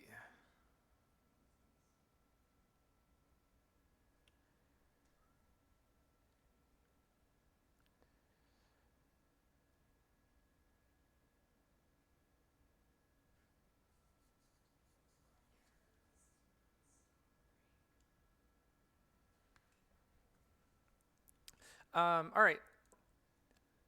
You're pushing forward into the later parts of the morning, and right around the time that you are wanting to stop, break a little bit, take a rest, and eat some food and stuff, you see something up ahead that's a little bit out of sorts for the area. Lyra and whoever else is up in the front, if you want to make perception check at the distance that you're at to see if you can figure out what it is. Go for it. That's a 10. So, what is that? Who else would be up in the front area with Lyra? I can go up there with her. Okay, make a perception. At least that way I'll be her backup. So I'll always be up there. Yeah, Gene is in the middle of the group. So no matter what direction the enemies come from, there's someone between him and them. Gotcha. And I'm generally in the back. Lyra, you're trying to find the trail where it's leading. You're just how tired you are. It's even harder today. But eventually, you're finding the path well enough. Nala, you spot off to the side as the path veers to the right slightly. There seems to be a body just floating in the shallow, swampy, muddy water up ahead. Oh. I'll point to it and move up towards it and pull it out of the water.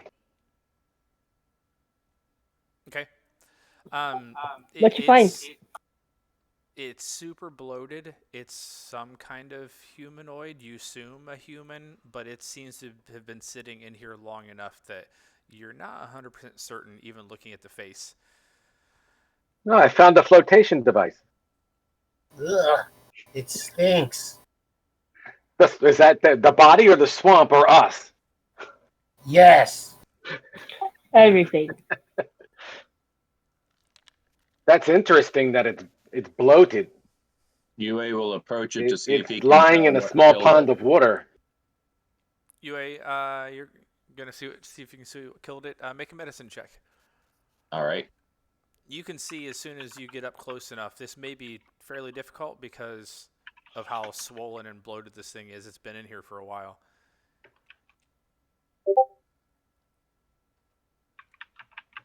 It didn't give me disadvantage, though. Yeah, you didn't. The other thing didn't have disadvantage either for Lyra. Shall I roll again? Yeah, roll again. It should automatically apply that. I'm not sure why it's not. Okay. An 18 that time. You're not entirely certain what killed it. The amount of like expanse absorbing this water, and then just the decay that's starting to set in. The neck is all swollen. The arms are giant and puffy. It's like if a human-sized person was trying to impersonate the blubberiness of an ogre. That's kind of what this thing looks like at this point. So you're not entirely certain. Whatever it was, there's not massive wounds on it.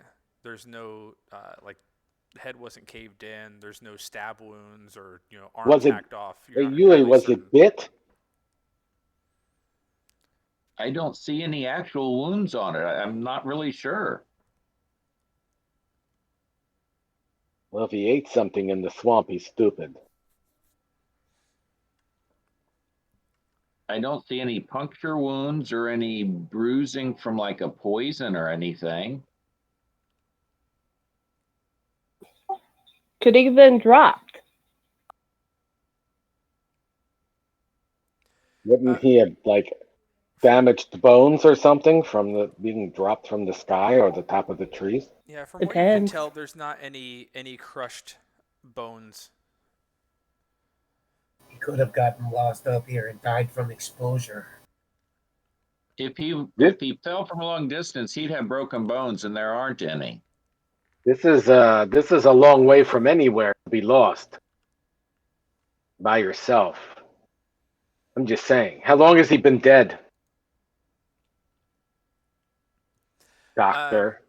The amount of just bloating, but the fact that it's not started to full on decay, you would imagine probably at least 3 days, but less than a week.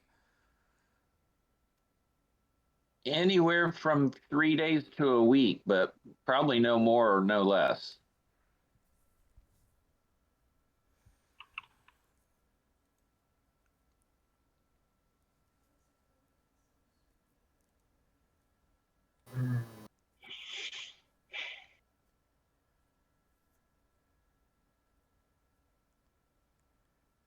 Is he naked? Does he have anything? Check his pockets. Make an investigation check, Nala. Do I see any little critters crawling on him, like marsh just crabs? Protein. Oh, that's awesome. Nope, I don't find nothing. He doesn't even have a wiggler. There's no weapons on this person. It's largely just kind of traveling clothes. Doesn't necessarily look like it matches the weather, but at the same time, if you're traveling just during the day and you're not necessarily expecting to be out at night, it seems possibly reasonable. Can we track him, Lara? I mean, it seems maybe he is from a wagon, a merchant. Maybe we're missing a road through the swamp. It would really be crazy if we're walking through the swamp and there's a road like Lyra, 30 yards over. If this is 3 to 7 days old in this amount of swamp, whatever tracks were there has been washed over and just kind of the mud has kind of just smoothed over. By now, I'm going to say no. Not with the way swamps work. The mud would have reclaimed the tracks. If you were more specialized in swamps, you might have a shot, but this isn't your. But there's no way to determine which direction this thing came from. Oh well, that's a shame. Lyra, from the traveling you guys have done so far, the only path that you found is the one that you're on.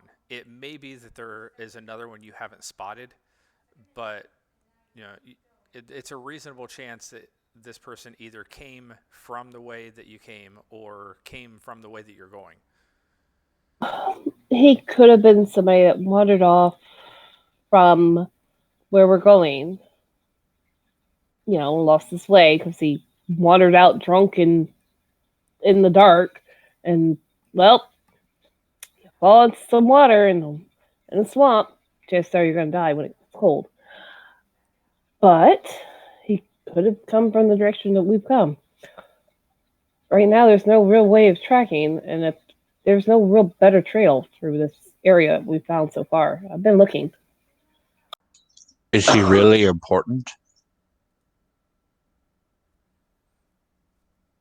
Well, I mean, it'd be nice to know what killed him, so at least we know what we're looking for. But right now, it's hard to say. With no obvious wounds, exposure. Let's call it a day and move on before we suffer the same fate.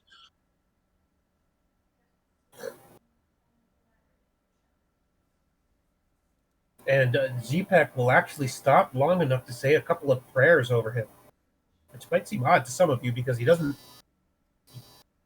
really seen him pray much.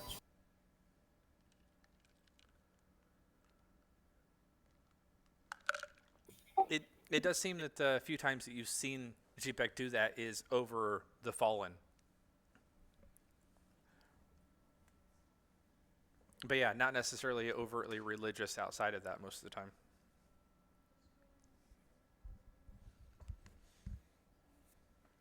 Okay. Are you moving on? Yeah. All right. You're traveling. The rest of the day goes about as well as expected. And again, night begins to fall. You can try to search for another campsite. And we'll see how successful you are. Okay. Z-Pack, you can roll again if you want.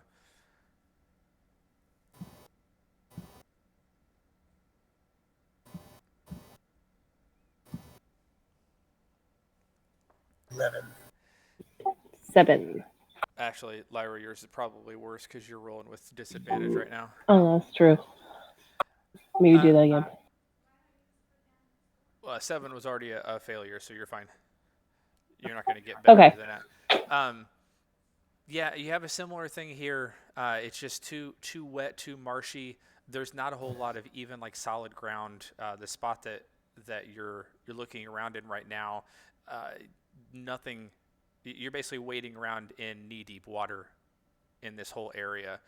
I feel like you probably need to push on this time. Let's keep going, guys. Still have to look away. No place to stop here. Have to keep going. Indeed.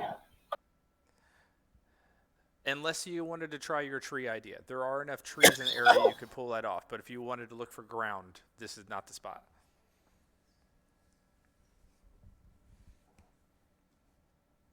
Okay, so if you keep going, then yeah, go ahead and you press on about another 45 minutes to an hour, and you can take a look around again.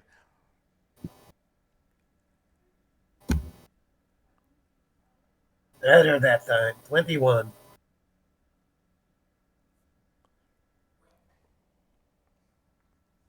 Yeah, not your day, Lyra. No, she's too tired. What you wouldn't give to just get into some decent forest right now. I know, right? Oh. Z-Pack, you find it's a little bit more of like a rocky outcropping. But it'll work. It's elevated enough, and it seems to be large enough area that it should. Different points of elevation, but no more than about 10, 15 feet difference between the different platforms. And it's up out of the water. You're surrounded largely by a lot of the rest of this watery, swampy area, but you feel like this point would do in a pinch, and you can definitely sleep here for the night. Okay, this at least it's rocky, but at least it's firm. I say this looks like a good place. Let's go to bed.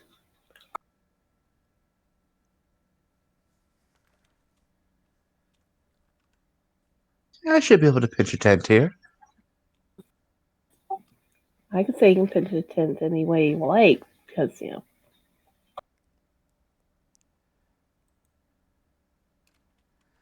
guys maintaining same watches as the night before?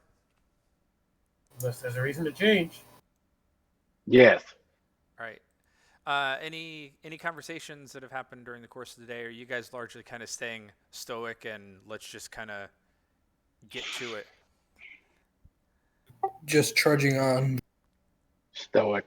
Yeah, I imagine right now just the misery of not being able to dry out and walking through uncomfortableness and slightly cold, and we don't really know where we're going, has kind of all started taking a mental toll on you guys. So probably not a whole lot of conversation.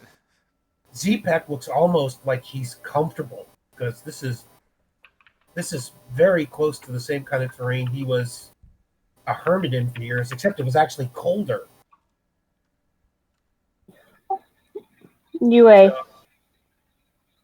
Yes. You want to try your spell again? Make sure we're still going the right direction. I would hate to trudge through all this to find out we have to turn around and go back. I can try, but the last time I did, I didn't get a response. Well, we heard you get a response the last time that you did it. No, I did it once when we rested last time. Oh, okay. What time of the morning was that? And they will, if they look at Gene, Gene is now male again. It was before you took watch. Out of character, didn't we pass that information on? Nope. They also don't know what else you guys saw. UA.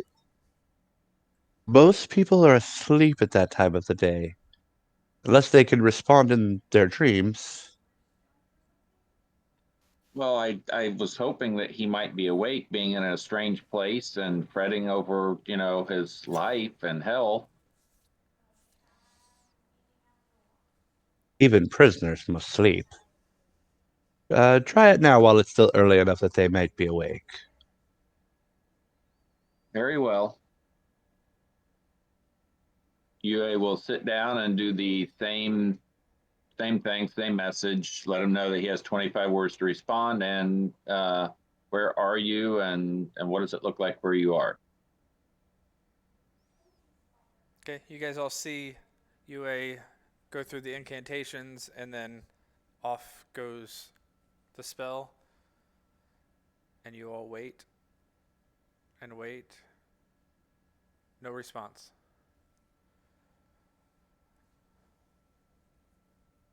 He's not responding to my request. Something must be blocking your spell. You did say it could go to other planes if necessary. Yes, or he's simply not responding. This is a touch more concerning. Yes. But we're not giving up on him. No one said anything about doing that. Our best lead is, what is the name of the place again? Eisern? How is it called? Urzen. Urzen. Yes, Urzen. Urzen, then. We go on to Urzen. Out of character, they're taking the hobbits to Urzengard.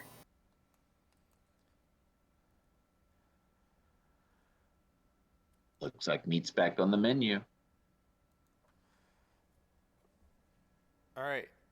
Anything else you want to accomplish before you rest for the night?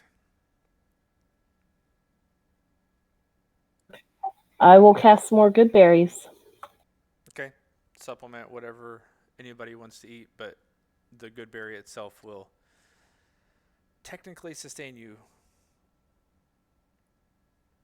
Zepek does his usual nightly meditations before going to sleep. He seems to spend a lot of free time. If he has free time, he seems to spend a lot of it meditating.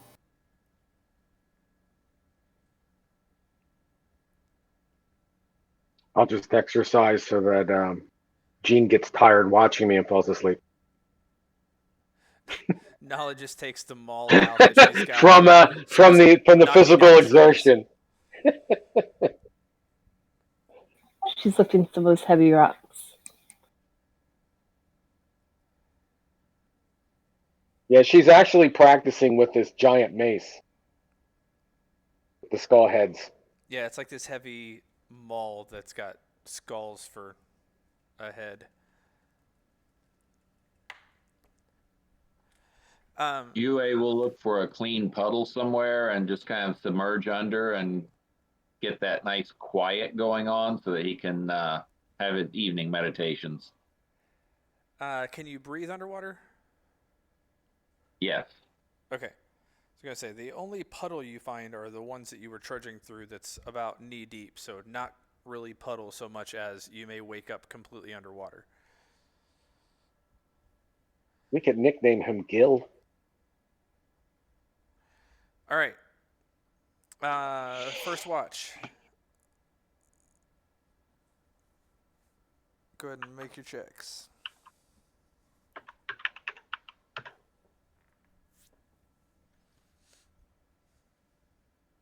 We 217. did that the last night.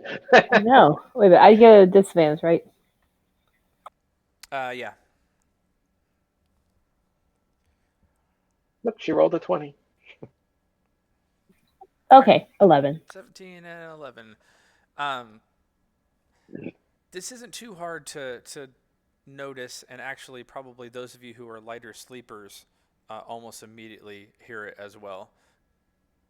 About 2-3 hours, almost at the very end of your watch, you hear this ear-piercing scream, this wail that goes on for about 3 minutes straight, nonstop. Those of you who are awake and fully conscious, it's full on, like, cover your ears because it's, pulsating your brain. And then it just stops. Do I recognize that as any cat or anything? You recognize it as an ear-piercing scream, but beyond that, you have no idea. Panthers make an ear-piercing scream like a woman sometimes. Yeah, it's so loud and so just like shrill, like teeth chattering. Yeah, the idea of trying to identify it is not necessarily something that's on the forefront of your brain at the moment. In that case, bow is at the ready, arrow not, and she's very alert. On earth. Is everybody okay? What just happened? That was not us. That was something out there. I am trying Nala to jumps sleep up. here. Looking around, which direction did it come from? It came from the west, which you've been traveling mostly from the south. You've been making your way northeast. This was west, sort of toward the mountains, but the mountains are, a couple miles away from where you are. Yeah, and that was really close. But I can't go trudging off into the swamp in the night. I can't see. Yeah. As she circles towards that direction, she makes the point to walk past. Jean kicks Jean's foot. Wake up.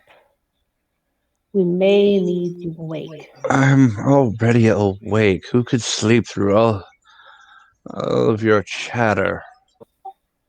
Ugh. Chatter, I wasn't talking. She keeps down. That was not us. That was something That was out a there. scream. Okay, you have my attention. And Jean sits up. She'll stand on that side of the camp and just circle back and forth for the rest of her watch. Can you send something out that way to look?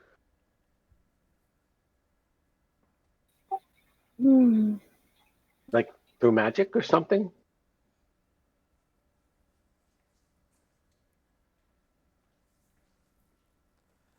Not really the type of magic I specialize in.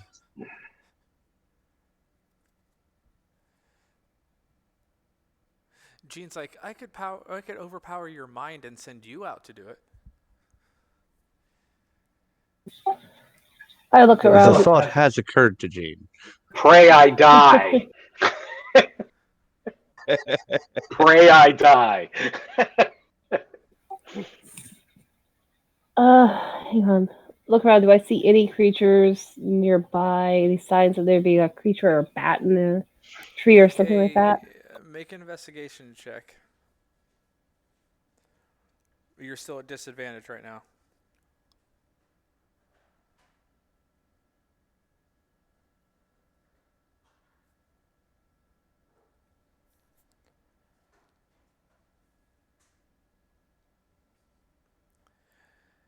What's advantage? DIV? DIS. Dis. Ah. Nope, that would be a 1. Yeah, whatever animals were in the area, it's deathly quiet right now. They either took off or just are hiding at the moment. There's nothing that you're seeing. Well, right now I'm going to say no. There's nothing I can send out if there was even a small creature nearby, snake, bat, or whatever. I was They've thinking hit of the light ground. or something. No, don't want to send out a light. Draw attention. Notice everything is silent. That's bad. That's a predator. You need to be Maybe we quiet. should do Well, what then it's you're doing. full. It just ate. Let's try and be as silent as possible. Yes, we could cover ourselves in Swampville. Oh, we already smell like swamp. We're good on that. Already done.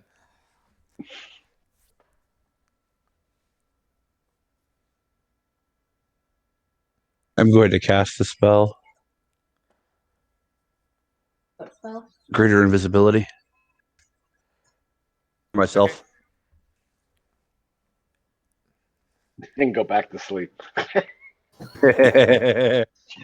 Invisible sleep is the best sleep. Totally unstoppable. Already stopped.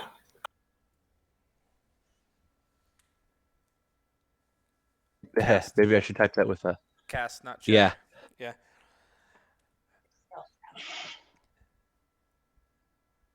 Yeah, so Gene, as you guys are talking, just poofs out of existence. It's probably something you've seen them do from time to time before, but still moderately alarming every time it happens. He is such a powerful wizard. Yeah.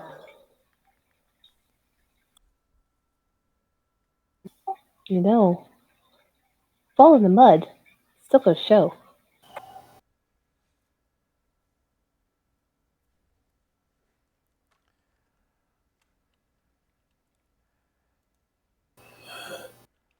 That's what Bly is for. Thorin and Jeepek, And you hear that as a sleeping through whisper this? right here. Oh, I didn't think anyone could possibly sleep through this. So no, I'm looking around. Thorin's just like, what's going on now?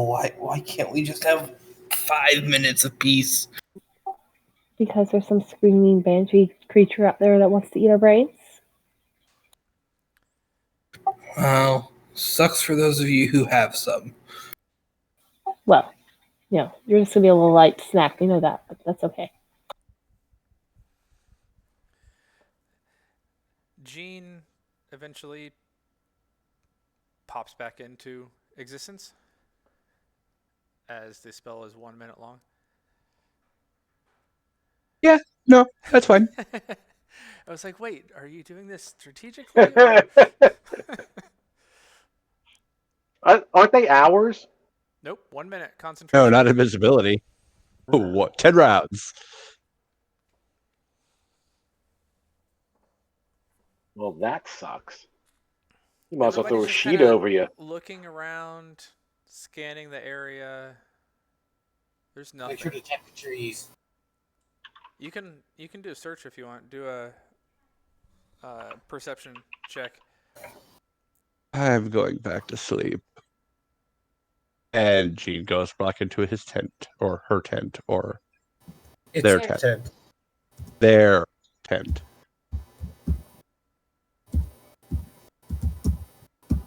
Gene is male currently, though.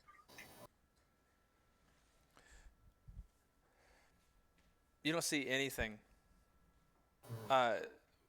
You feel fairly confident that you're not missing anything. There just is nothing to see in the trees. With the 21. And you kind of feel like you're at home a little bit right now. There's whatever is here, it is not here. It's not interested in us at the moment. Maybe we can take a bit of time in the morning and go that direction and then go back. just to make sure. Maybe. We need to press on and find our friends, and whatever this thing is can have its swamp. We are in its home, probably. Maybe that was our friends. I'm Who just knows? saying. Our friends should be the priority, not something screaming in the swamp. Until it comes after us tomorrow night or the night after. Yeah, no well, problem. Hopefully by then we'll be still within the its city. region. Well, hopefully we'll be within the city, and then we just don't worry about, the guards.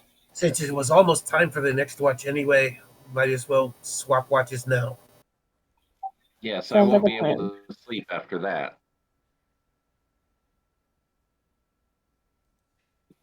Does sound like a plan.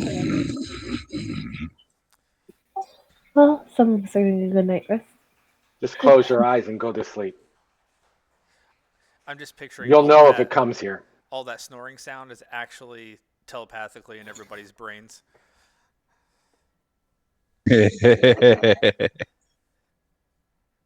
Not quite, sadly. I would love to be able to do that, but no. You could take the telepath feat. Okay, so second watch. Everybody else going back to sleep? I've got second. Yes. All right, second watch. Go ahead and make your rolls. Yeah. Eventually we'll settles down and goes to sleep. So mechanics question real quick. I normally get perception automatically when I roll. If I do disadvantage, does that counter it? Yes. Yeah, so if you type DIS, then it'll counteract the advantage. At least it should. Yep, there you go. UA, you are just out of it right now. You saw a dragon last night that looked right at you. Now you're awakened by this shrill scream, and then they expect you to stand on watch. You're just kind of, everything's creeping you out right now. GPEC, similar to before, it doesn't seem like the animals have necessarily come out in full force, but over the course of the next couple of hours, you do hear another owl, some more crickets, like some of the noises that should be there are returning by the time that your watch is over. Nothing large, nothing threatening as far as you can tell, though. Fine. Third watch? Wake him up. I'll wake up Gene again, and then I will find a puddle and submerge. All right. You mean a lake? The entire marsh?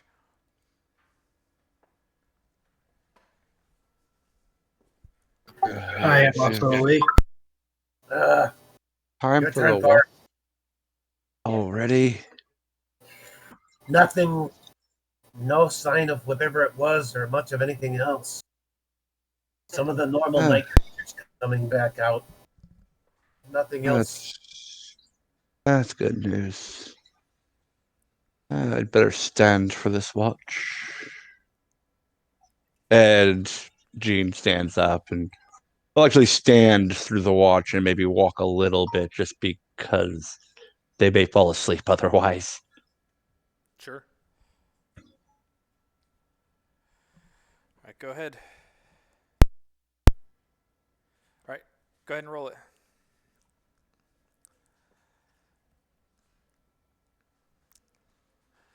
Thorin, who promptly went back to sleep earlier, seems to be a little bit more awake tonight. But you are bored out of your mind, both of you, as there doesn't seem to be anything happening. It was as if whatever happened earlier never existed. Normal sounds of the nocturnal animals, and that's it. Yeah, perhaps you guys all chattering and yelling about there being something out in the swamp scared it.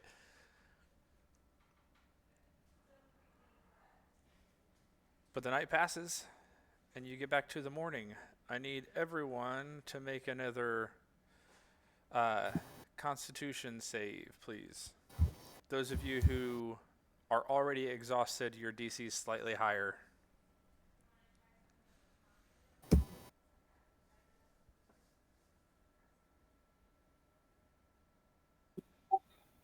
Good. That was a 12. All right, 12 17. was 12 was everybody, or was 10 was everybody else's DC. If you already had a point of exhaustion, then your DC was a 12. So UA now has 2 points of exhaustion. You can set that after your long rest.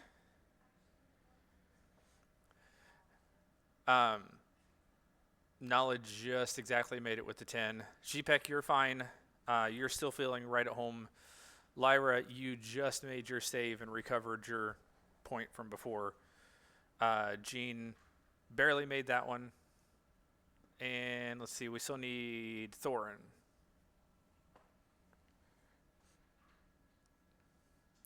Exhaust 2, UA.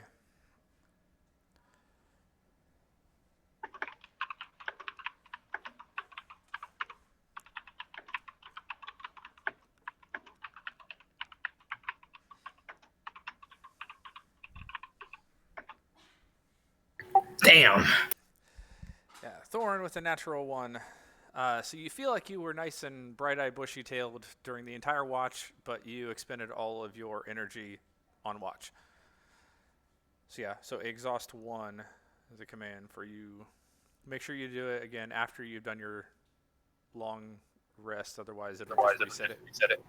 I have no reason to do another long rest. Yeah, you haven't done anything to use any counters.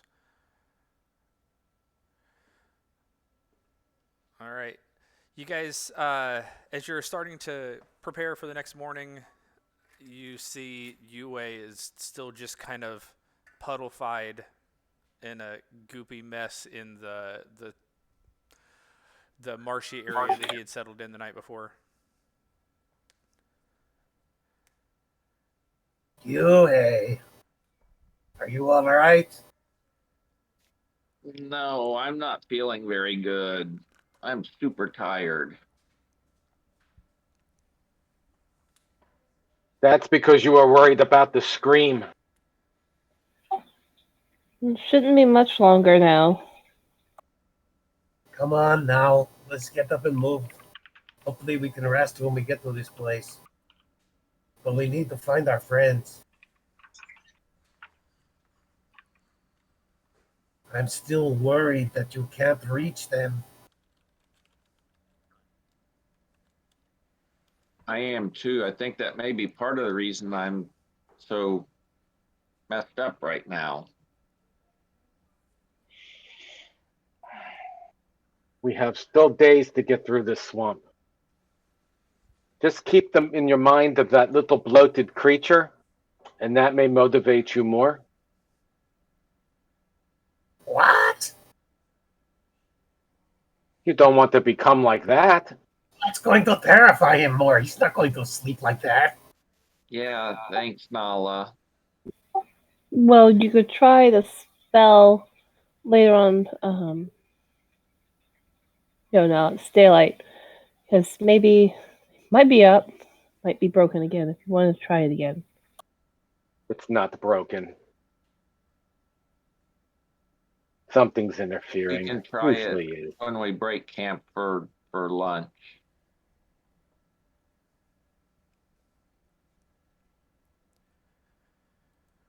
All right, let's go then. All right, you set out again. Anybody re-prepping spells? Go ahead and make sure you get that taken care of. Let's see. Lyra, you Anthony. rolled. Yep. Just as we set out, I cast Mage Armor on myself. And 8 hours has expired. I will recast it. Just let me know when. Okay. Yeah, can do. Lyra, since you rolled last time, you get to pick who rolls on today's encounter or lack thereof. Pass it off on someone else. Yeah.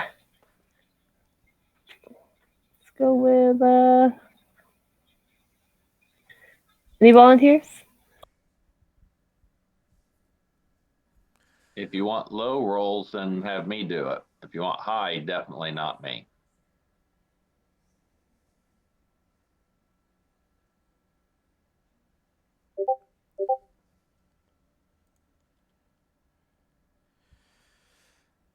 All right. I have volunteered myself, and I rolled a 20. As tribute. There you go. Yes. Good job. Volunteering is true. I have rolled my 120 for the week. Yes.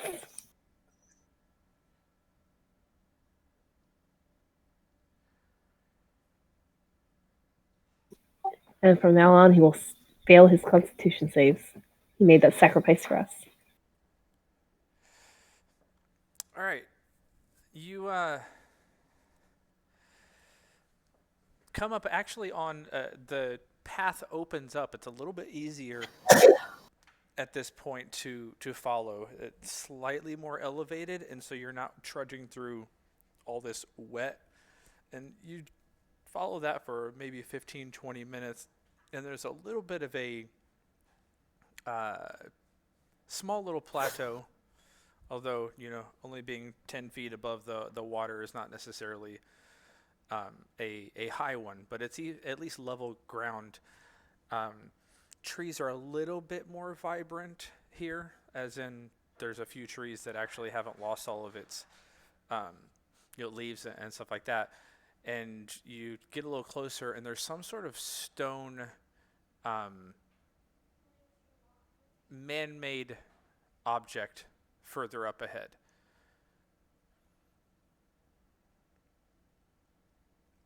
Right in the center of this plateau area that you've been walking on for a while. What is that? A trap. A trap. Well, all the way out here in the middle of nowhere, I doubt that. But, let's go have a look. Okay. You gonna approach it, or are you gonna try to figure out what it is from further away? I'm going to approach it cautiously. Okay. Make a perception check as you get closer. You guys letting her go up ahead, or are you following?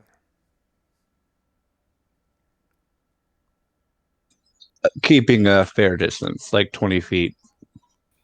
Yes, 11. It's going to be good.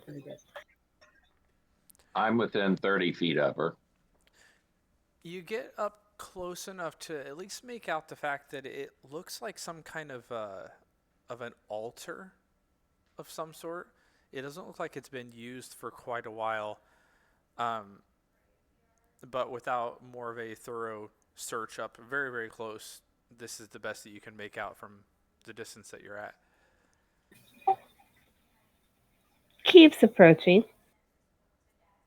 Okay, you get within 20 feet, 15 feet. You're going to go all the way up to it? As I approach it, I do pull my bow and knock an arrow just for safety, or at least makes her feel better. And keep looking at it and see if there's anything, writing, dried blood, etc. Okay. Bones. You get a little closer, and there is some inscription along the front, as well as it's dirty. There's some vines that have kind of grown up over it, and largely just kind of caked in mud, so it's a little hard. But there is some sort of like a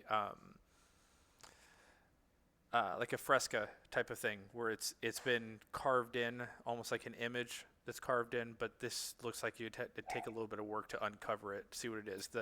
The inscription along the front of the altar seems visible. What languages do you know?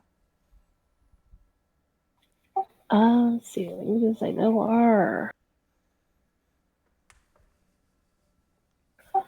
Common, Elvish, Goblin, Halfling, Orc, Sylvan, and I have Comprehend languages I can cast.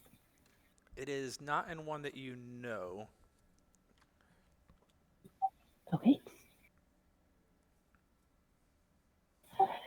Hang on, guys. There's some writing on this, but Give me a second. I don't recognize the languages. Anybody speak anything other than common in your own tongue? Let me take a look before you do whatever it is you're planning to do. Let me look also. Okay. I look last. I haven't touched it. Looks like some sort of altar, so let's not touch it if we don't have to. I speak Celestial, Common, Draconic, Dwarven, Elvish, and Orcish. I was going for Draconic. That's the one I have that's out. So I speak Giant. Those of you who get close enough to actually read it and speak Draconic, you recognize those runic inscriptions on the front. It seems like this is to some kind of a deity you've not necessarily heard of, but the claim was that they were half human, half dragon. And it looks like just a shrine out in the middle of the swamp that's long forgotten at this point.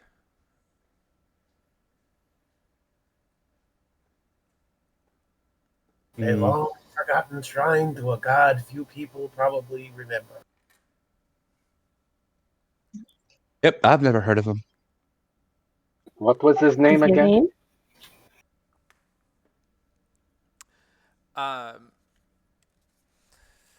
The translation seems to be Rezmir. Rezmyr.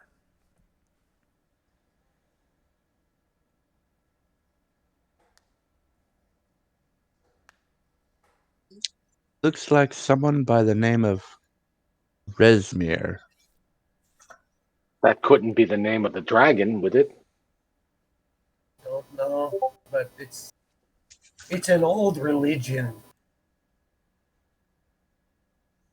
But I don't know much about it except that the guy was supposed to be half dragon, half human. And I only know that because it says so here on the altar. Does this jog any memory? I do have religion as one of my skills. This doesn't seem religion so much as like a folklore, almost more of a history type of thing. It's definitely not a widespread religion type of thing that you would study and learn from book knowledge. I haven't heard of a deity by that, but out of character, can I make a roll to see about history, maybe? Which area of Wildemount are you actually from?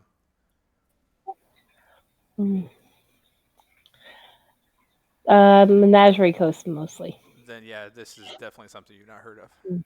Okay. And I haven't really heard about it in the hard tells. So, yeah.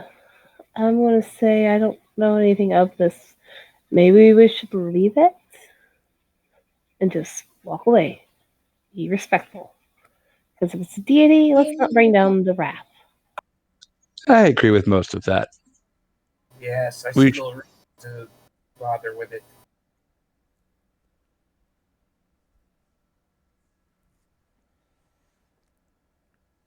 Just leaving it alone? And moving on. Yeah. Is it a sacrificial altar? You're not entirely certain. It's largely gone into complete disuse. There's not any overt signs of old bloodstains. But oh, that's good. Just new bloodstains from last night. Cool.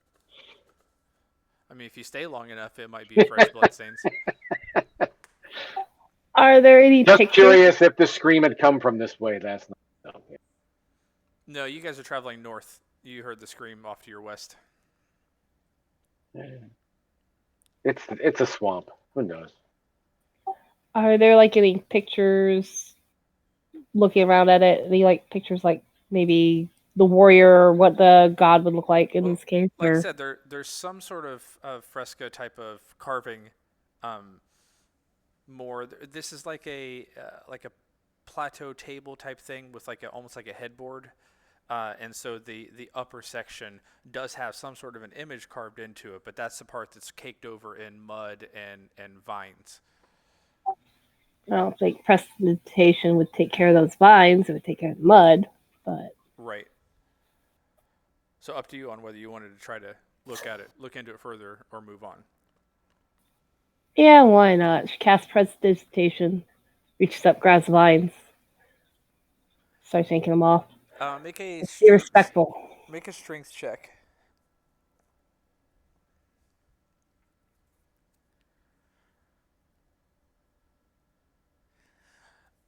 You pull some of them, but these vines seem pretty resilient. Like they've dug roots into the altar itself.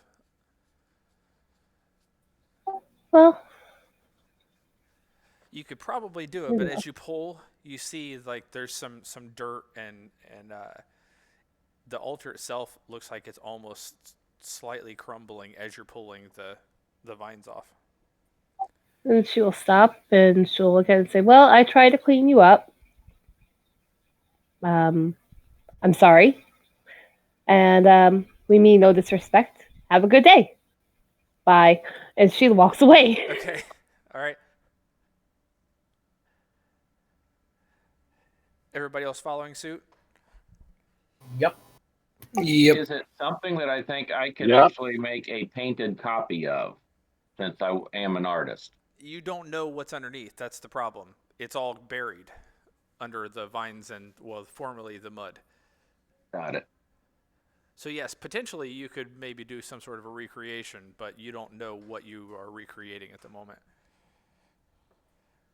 Well, we'll make a note of it and about where we're at in the middle swamp, and see if anybody knows about it later. Or see if I can dig up any more lore about it later. And you move on.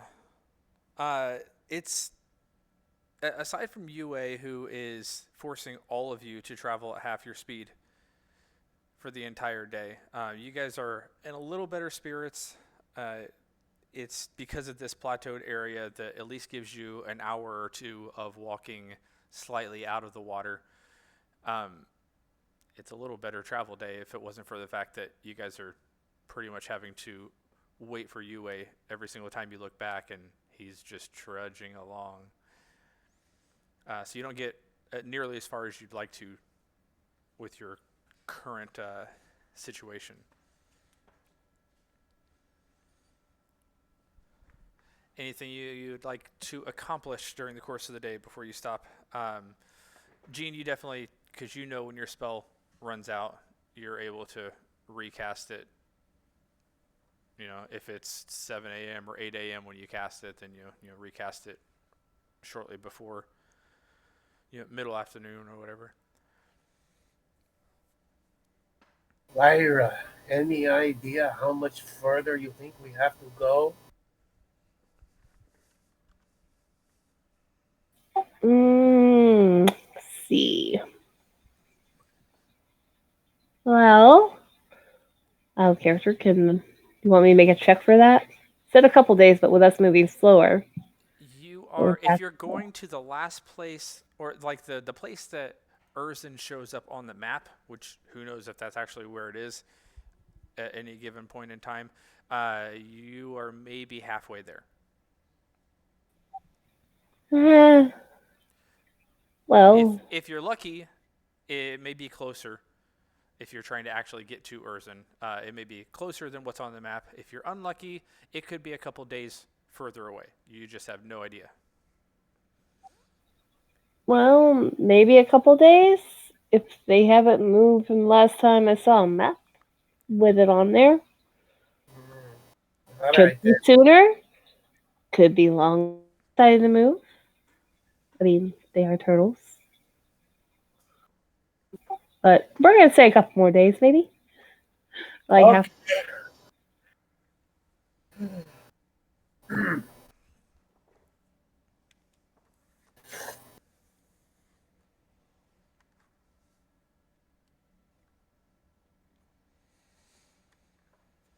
Time to look for another place to camp.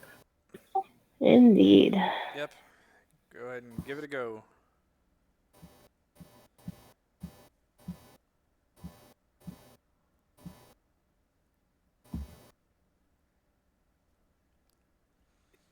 And I am just sucking right now. I rolled a 5. You're just out of your element. That's all. I am completely out of my element. It's too wet. Indeed. It's too wet, it's too cold, there's not enough trees. It's not high enough elevation. Zpec, you realize pretty quickly that you haven't necessarily gone far enough into the swamp off of that plateau that it's worth searching too much there. That's probably your best bet, is just to double back about 15, 20 minutes and get back on that plateau. I think maybe we risk losing some ground, but if we go back to the edge of that plateau, that's going to be our best bet.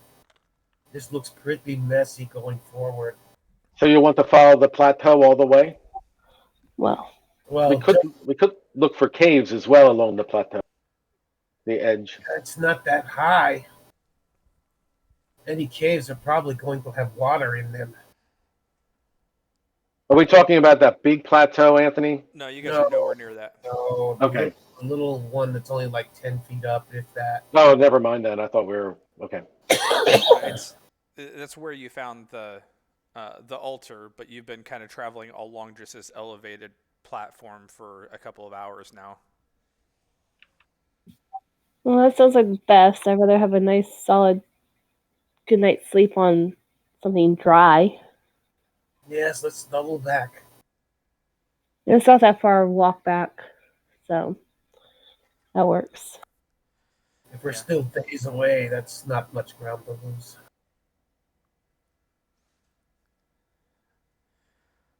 All right. Doing same watches again?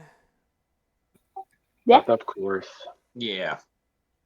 Okay. Of course, we haven't found a dragon on ours yet, so they're a good watch. You don't even know that they found a dragon. None. Oh. Nope. They didn't say anything. That's right. Okay, first watch. Go ahead and roll it. So much fair. 26.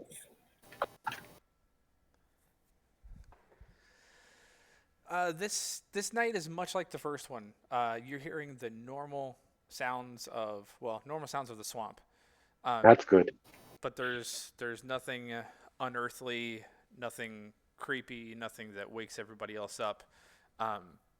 You're almost glad to not have necessarily heard or seen anything disturbing.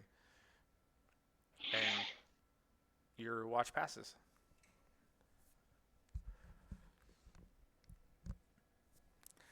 And wake up everybody else. I know you're not getting sleep, but you have to watch, Yui. I know.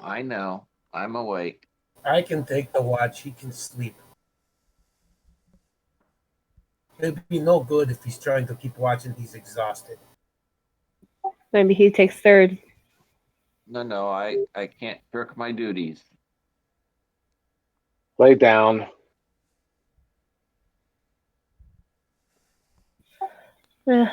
Go plop in my G-Tech has better sight than any of us.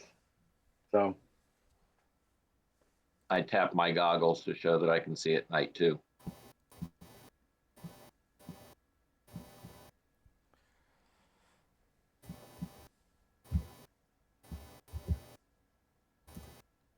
are you at disadvantage? Yeah. Yes, that's with it. 2 times? 2 disadvantages? No, I have advantage for perception. So just cancel it out. Okay. Plus disadvantage means equal regular roll. Again, a relatively peaceful night, which probably, thankfully for UA, GPEC, there's nothing that you're noticing either that stands out to you. You're far enough away from that altar that you're not necessarily sure, if anything was going on there, but you're certainly not hearing or seeing anything that's jumping out at you as being important or sinister in any way, and your watch passes. All right, then wake up the next crew. I wake up Jean, and I'm almost asleep before I lay down. Lauren, nothing to report. Normal night. Excellent.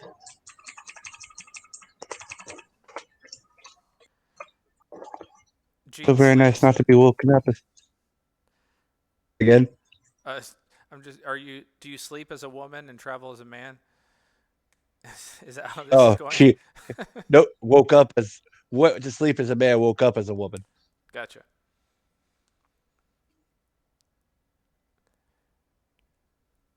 All right, go ahead and roll it if you're waking up.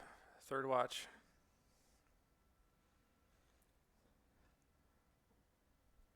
You guys are totally not invested in this third watch thing. Whether anything happens or not, you've got no idea. We're literally like leaning back to back. We're gonna keep watching that both of us fall falling asleep. on each other. Yeah, pretty much. I'm not sleeping. I'm meditating. Who currently has levels of exhaustion? Thorin and Yue both do.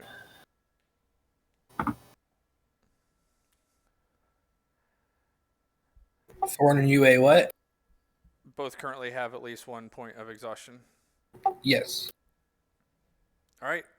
Morning comes, and you guys feel like this is probably the best night's rest you've had so far. You can long rest if you need it.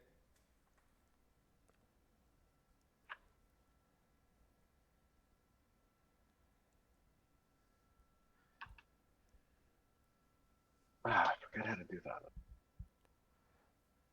I don't think you've done anything, Nala, that requires. No, not at all.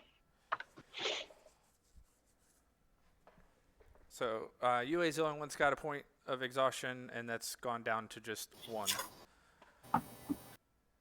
And I'm actually going to cast Bless on myself when I make my roll if I need to make another one.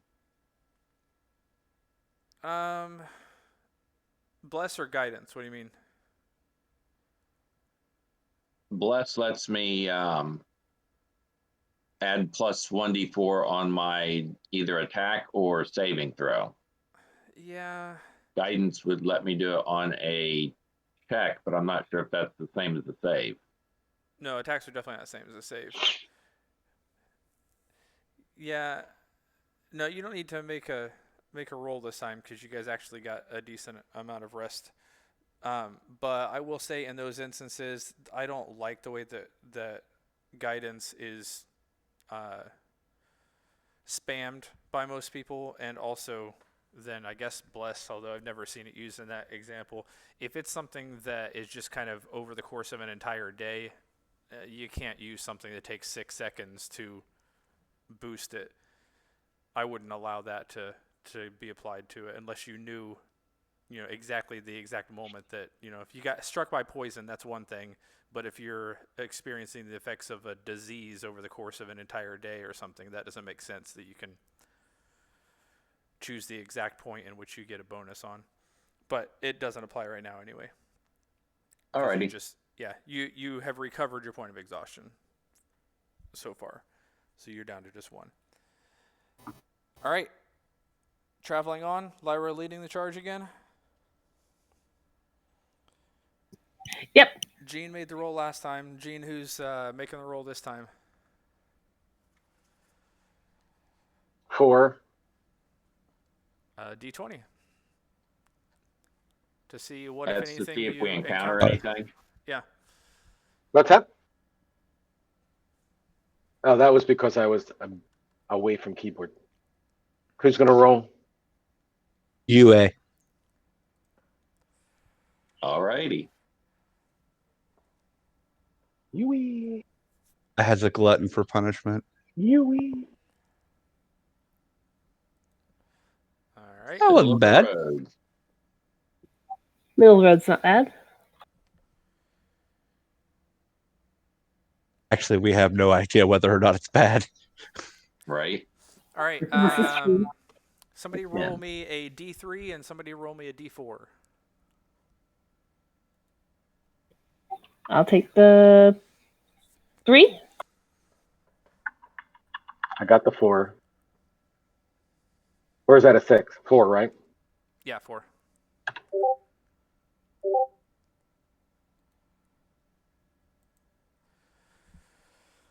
All right. As you wake up and start to trudge off of the plateau and head back into the marshy area, you're back into squeaky, wet shoes up to your knees. Not much fun. But the other thing that you notice is the moisture in the air is just kind of hanging around. The fog as you step into this part of the marsh is super thick. Like, it's hard to see more than a couple feet in front of you for about the first hour or so of your travel. Well, it's virtually impossible to see much more than like the person right in front of you. That means we literally have to tap in front of us to make sure we don't tie off. Yeah. So Lyra, are you in front of the group right now?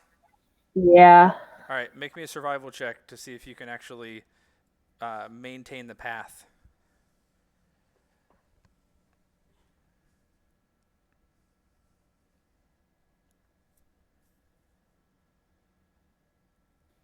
Uh, 11.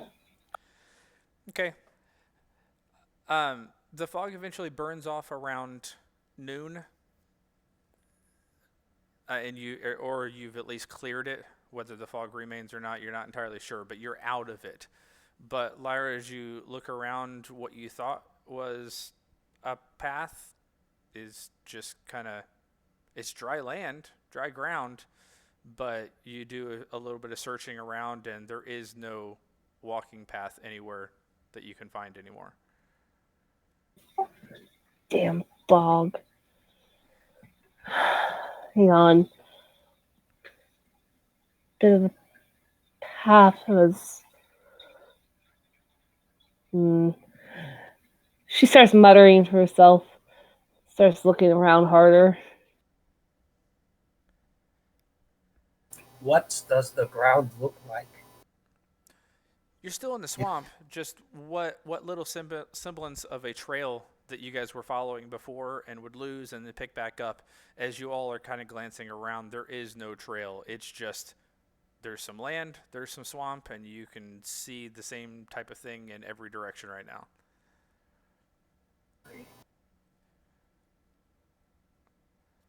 And temporarily disperse the fog in about 60-foot path. You're out of the fog now, which is why you can see what you see.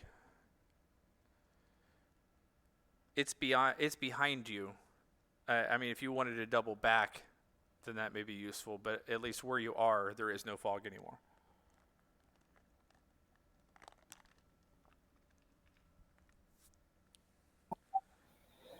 She starts to circle back towards where we were, looking around back and forth, trying to see if there's any land markings that she would have recognized from the direction that we came and, where we were heading.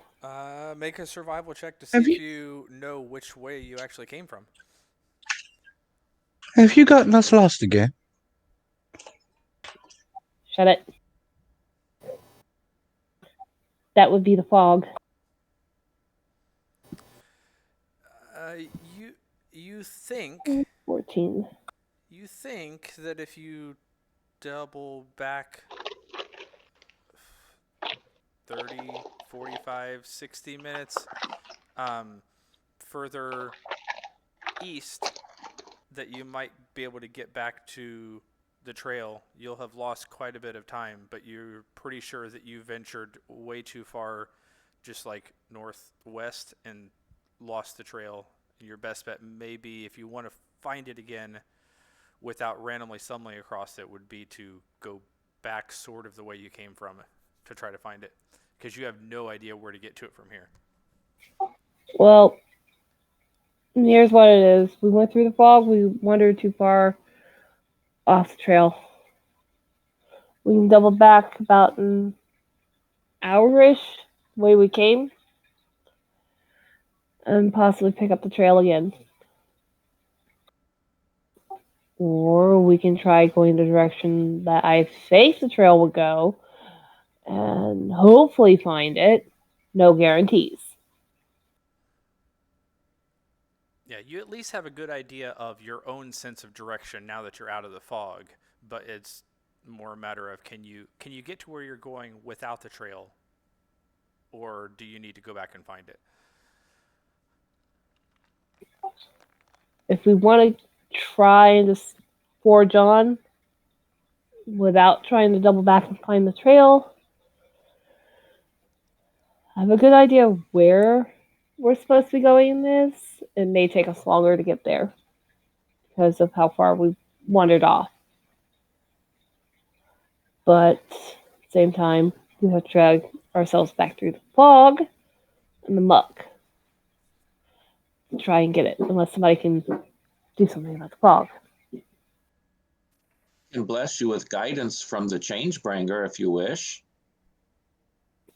Will that help me find the trail? Possibly. It lasts for a minute, and you're going to be searching for an hour or more, so that's one of those things where that doesn't necessarily apply in my book. Yeah, it's going to take... Unless that blessing can last all day, probably not. It's going to take a while to find that trail through that fog again. We probably 1 hour is out of the way.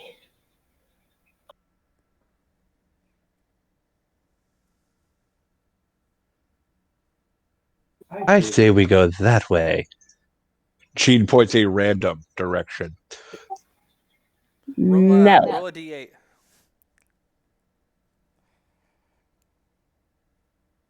Gene. Way is he pointing? Gene is actually pointing northeast. Well, if you had to guess a random direction that you would go without a trail, Lyra, that's probably actually the direction you would want to go. Okay, maybe that way. Gene actually looks surprised. We were traveling northeast to begin with, so that's the direction you pointed. I know you don't know that, but still. I'm just so very good at what I do that I don't even know that I'm good at what I do. Oh my God, the ego on him. Oh. It's only ego if it isn't true. One right does not make up for all the wrongs. Are we going? I say we go. Let's try heading that direction. We're on dry land. We'll have a better way. Maybe we'll skirt some of the fog. Maybe we'll be able to pick up the trail again. So, says the woman who got us lost. Is that what I'm hearing? Forging onward without the trail? Aye. All right. Yeah. That's what I think she said. Mm. Make me one more survival check as you go. I assume GPEC can give you a little bit of advantage here. Oh, please say yes. Can. Will do.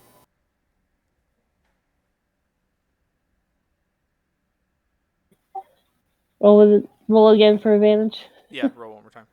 Okay. 6 and a 7. Oh, that's so better. 7. A 6 and a 7. That's great. So you basically, because you're not really sure, there's no trail, you don't want to lose your sense of direction.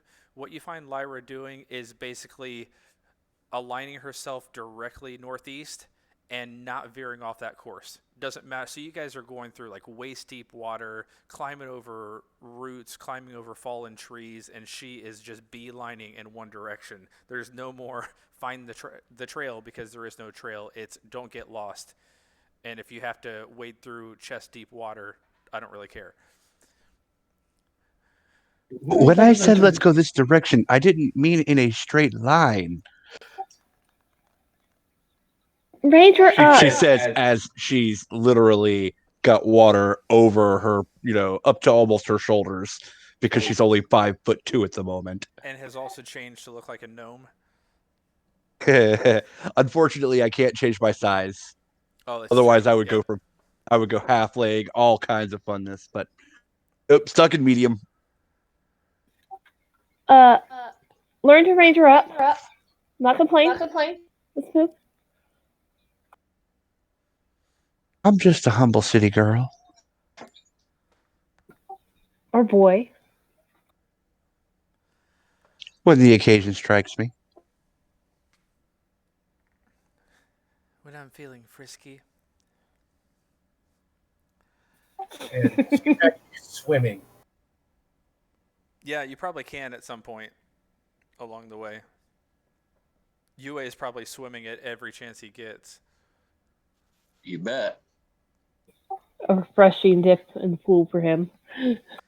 You get to the end of this. Go ahead. No. Go ahead. I'll do whatever after this. You get to the end of this particular day. You have no idea how far away from the trail you are. Not really any idea how far into the swamp you are.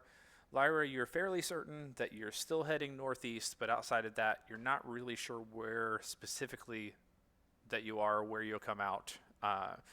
And again, you're trying to find a moving city. So morale's a little bit low, but in terms of just like physical exertion, it wasn't a horrible day. You just all seem a bit lost. We'll find ourselves. It's okay. All right. So do we stop as before the sun sets? Yes.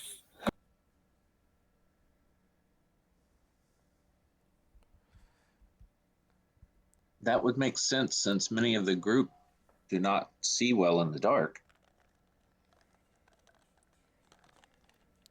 Yeah, I would assume that's what you guys have been doing. Yeah, I just wanted to make sure that's what we did this time. So in that case, I look around the group. So who here is the sharpest eyed?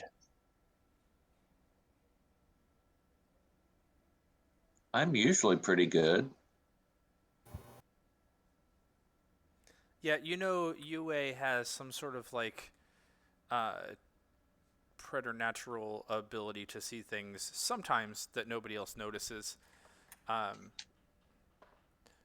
Yeah, he claims it's from his deity. You think it may actually be the shield that he carries. And are you feeling on top of your game, Yui? Better than the previous days. And how do you feel about flying? It sounds like fun. At that, I cast fly on Yui. You start to just kind of float. I can fly. I can fly. And you have about.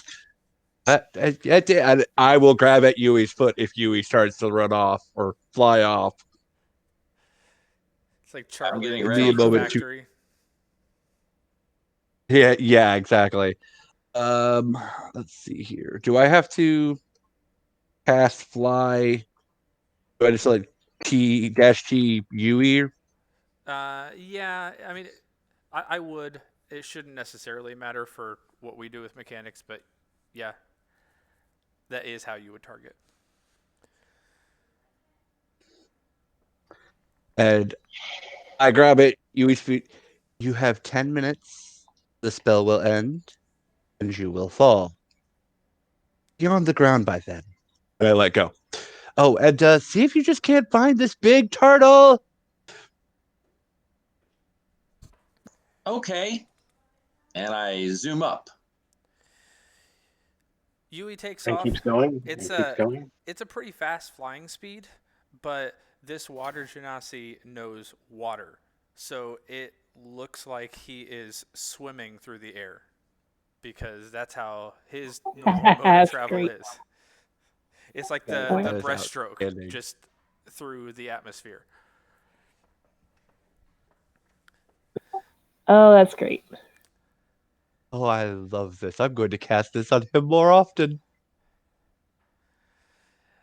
UA, for you, this really is kind of, it feels a lot like flying with a lot less resistance. It's a little less comfortable, but you can see a lot better than you can most of the time underwater too. Why isn't he doing this more often on himself? The other thing is, every time UA passes over the group, it feels like you're getting rained on. I do a couple big loops, and then I go up high and make my perception check for the turtle or a dragon or anything that looks like we should be heading towards it. All right. Make your perception check. Remember, you're still technically at disadvantage, so it'll cancel out your advantage.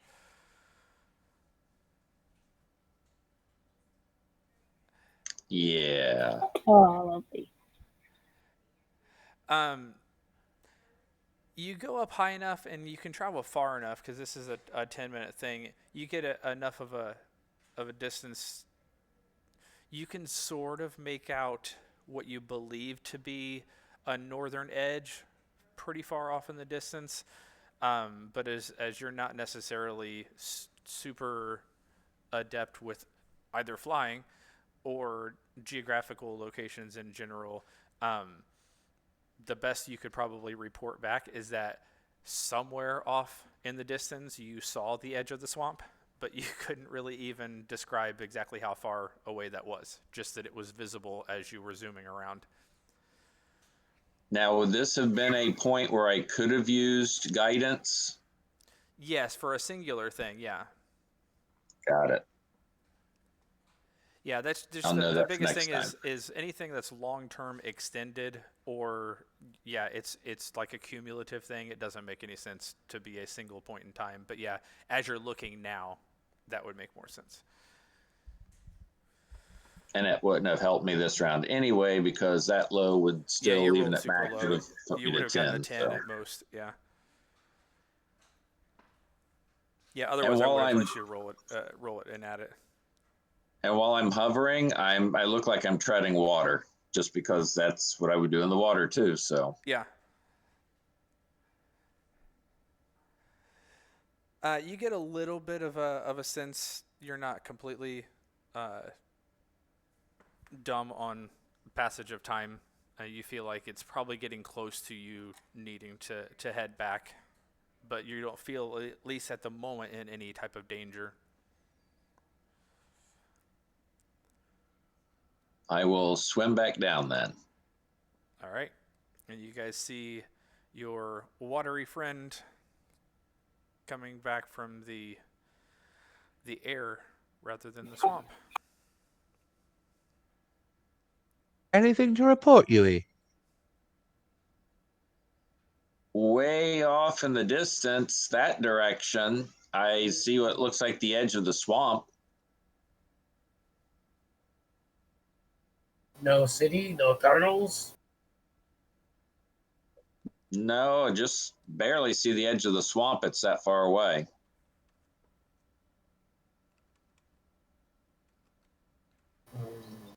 Perhaps we'll try again tomorrow. Yes, please.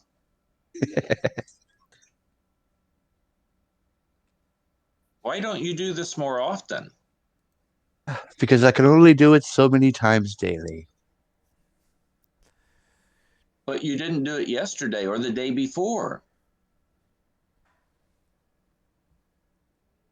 Well, it didn't seem like we were lost yesterday or the day before. There is a grin on her face as she looks at Lyra. Well, we know. Well, I will tell you that one of the things I'm fairly certain that Hrogar has in the bag of holding, and therefore you guys all have access to, is a map of this general area, since you guys tend to kind of operate out of Blade Garden for the most part. This whole Ashkeeper Peaks area, he's got a fairly decent map.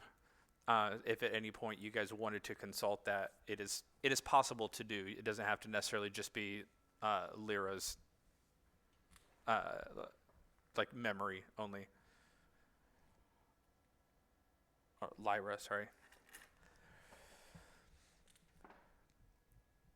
So that's one thing I know you guys have in that bag. And I'm gonna AFK a sec for to use the restroom.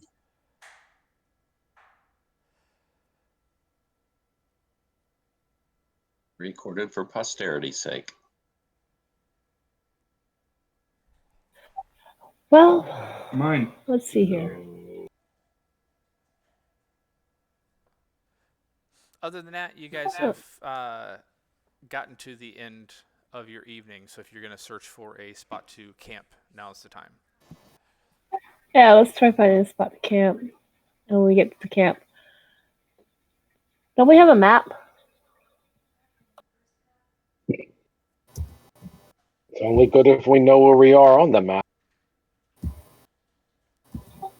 Well, we can use some of the points. 21. Yep. Once you cleared out of the fog and started heading off, you're getting eventually out of that waist deep stuff, and yeah, you're able to find another slightly elevated spot. It's a little bit more cramped. You guys don't feel like you have necessarily the room to everybody set up tents or whatever it is that you've been doing, but there's enough room for you guys to kind of huddle together, have a fire, that type of thing.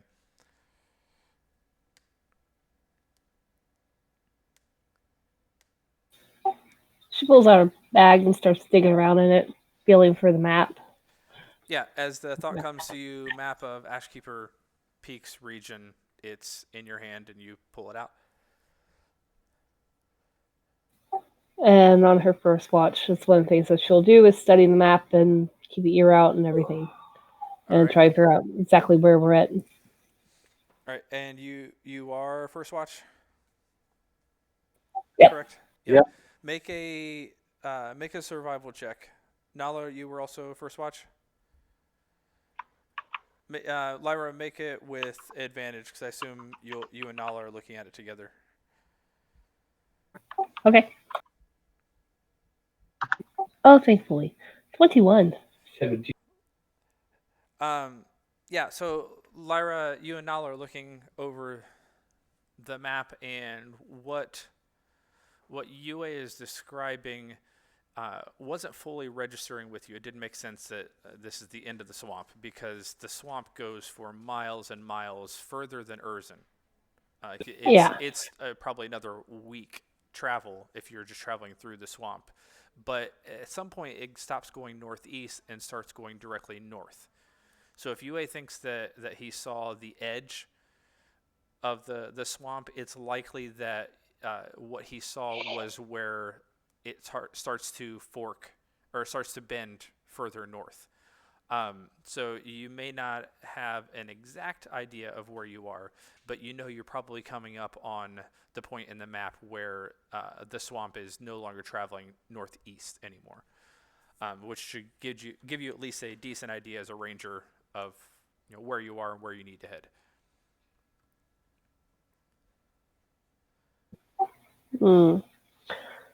Yue, where you go to sleep? How long did you fly? How long did you fly before you saw the edge of the swamp? I was up for probably 7-8 minutes before I saw it. Were you going full tilt? Like you were all out running? Well, no, I was going faster than I can normally move because air doesn't slow me down as much as walking or water.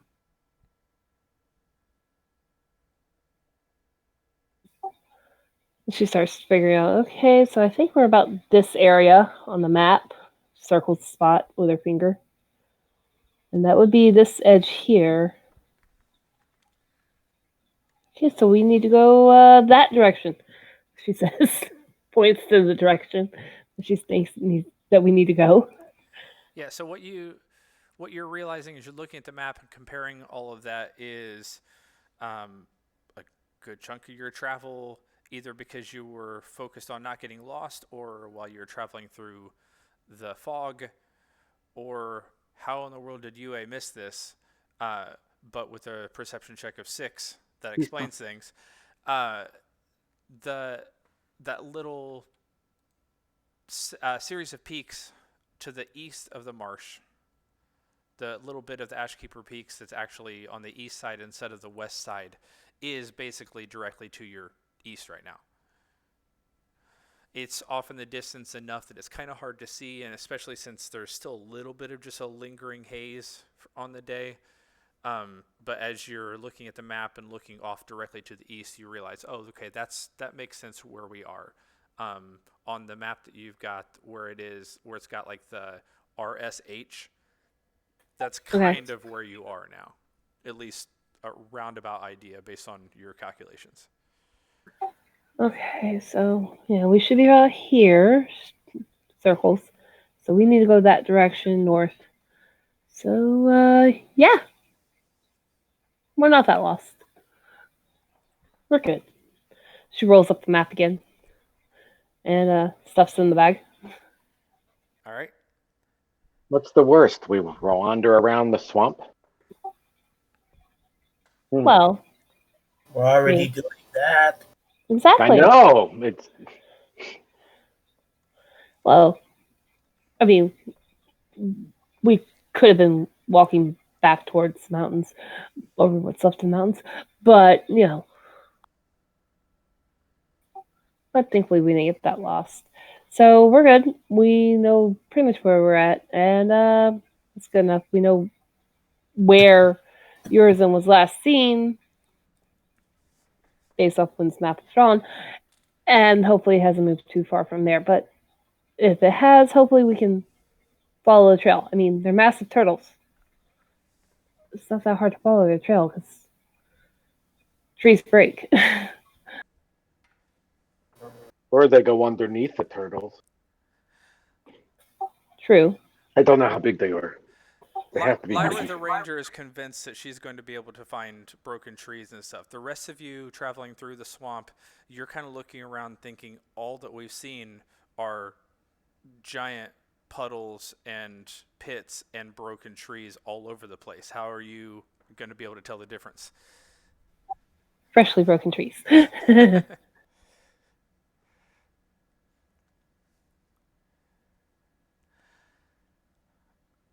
All right, so that's what you're doing actively during your watch. Are you going to also do your perception checks? Watch.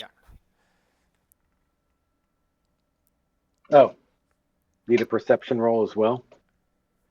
Unless you're not actually on watch. 25.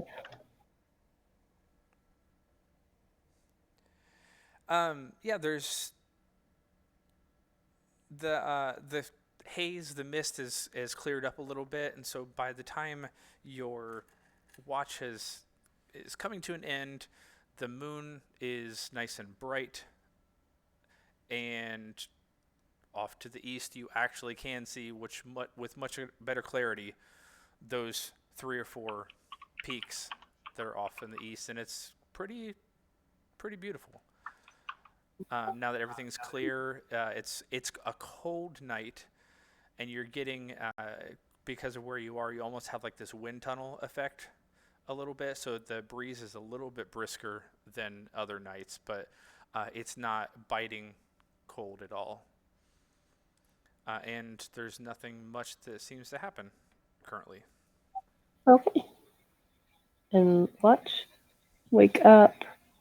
The next watch. Go to sleep. Anyway, wake up. Your turn. Okay. Anything exciting? It got clearer. Name exciting. No. If I have to tell you, then I'm going to guess that's a no. Yes. It got clearer. You can see the peaks over there now. See? Like I said, I know where we are. Not like a dragon showing up, right? No. Why would a dragon show up? Yes, why? Why? Dragon?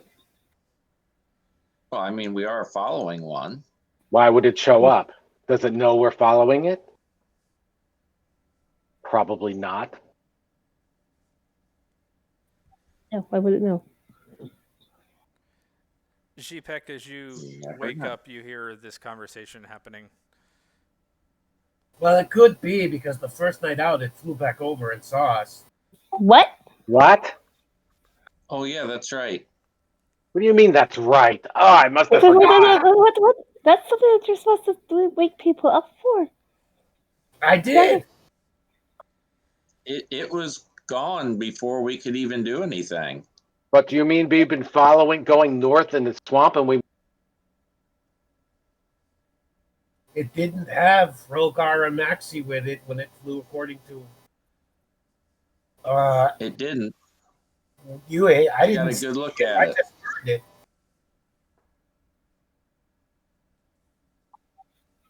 Okay. So all of its claws were empty. Let's hope we find our friends and didn't walk through the swamp for nothing. Okay, so That lead was Eisern or whatever you call it. Okay, we're still looking for that. We have no reason not to. Unless they have better food than we got now. What's the point? Question.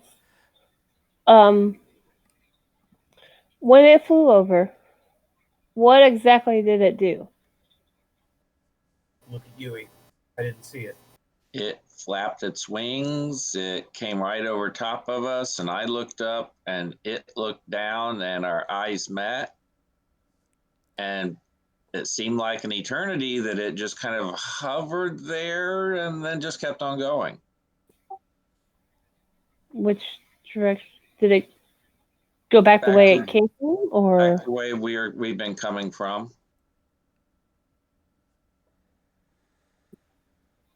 Too bad you can't bury a puddle in a puddle. Okay, so what you're telling me is that it picked up our friends, took them to there, dropped them off, flew back over, saw us, said hi, turned around and went back to where we started from? Something like that. Okay. And didn't think that because the dragon looked at you and made eye contact that wasn't. I'm gonna stew on this. I'm gonna sleep. I'm sorry. I'm super tired the next day. Yeah. I can barely remember my own name. Yeah. It's still, if you look at Nala, she looks like she rip your face off. Yeah. Because she is that angry and she's keeping it inside at the moment. Yeah. If dragons are something to report no matter when they show up, holding people or not, for future reference. But we'll talk about all this in the morning with everybody. And talk. We need to move, not talk. We'll move and talk about this in the morning. How about that? Because I can't figure why it just looked at us and then walked away and then flew away, left us alive. But I'm going to bed. Good night.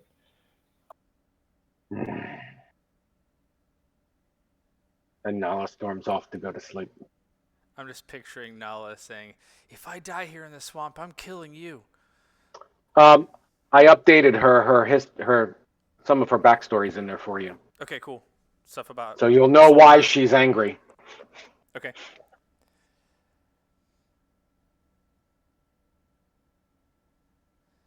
All right. Second watch. Anything you're doing, and one way or the other, I also need your perception checks.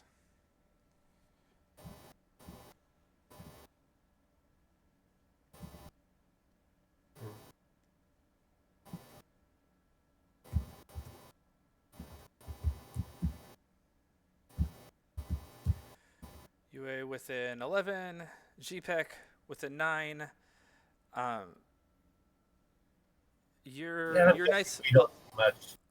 Yeah, it's a little more restless after the conversation you just had.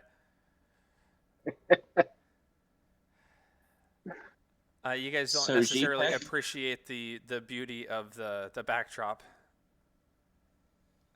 like the first group did. So GPEC, why do you go by the title of penitent? It is my order. The Order of the Penitent? The Order of the Penitent. Those of us who live our lives hoping to do good and help others to make up for wrongs that either we have done or, in my case, my clan has done. We spend our lives in service to make up for the evils that have come our way, that we have been part of either directly or indirectly. In my case, it was my clan. They were raiders by trade. I left them because I got lost on my first raid. And I lived as a hermit for many years. And we were going to raid some snow elves. And I actually became friends with the snow elves. But then my clan attacked them and drove them out of their home. Fortunately, most of them escaped. And their great lady, an elf lady, very wise and very gifted with magic, became my patron. And she sent me to the order because she said that was where I would belong. And then after that, when I became a penitent, she asked me to repay her debt to Dehan by helping him and keeping Hrogar from burning everything down. So that is why I am here.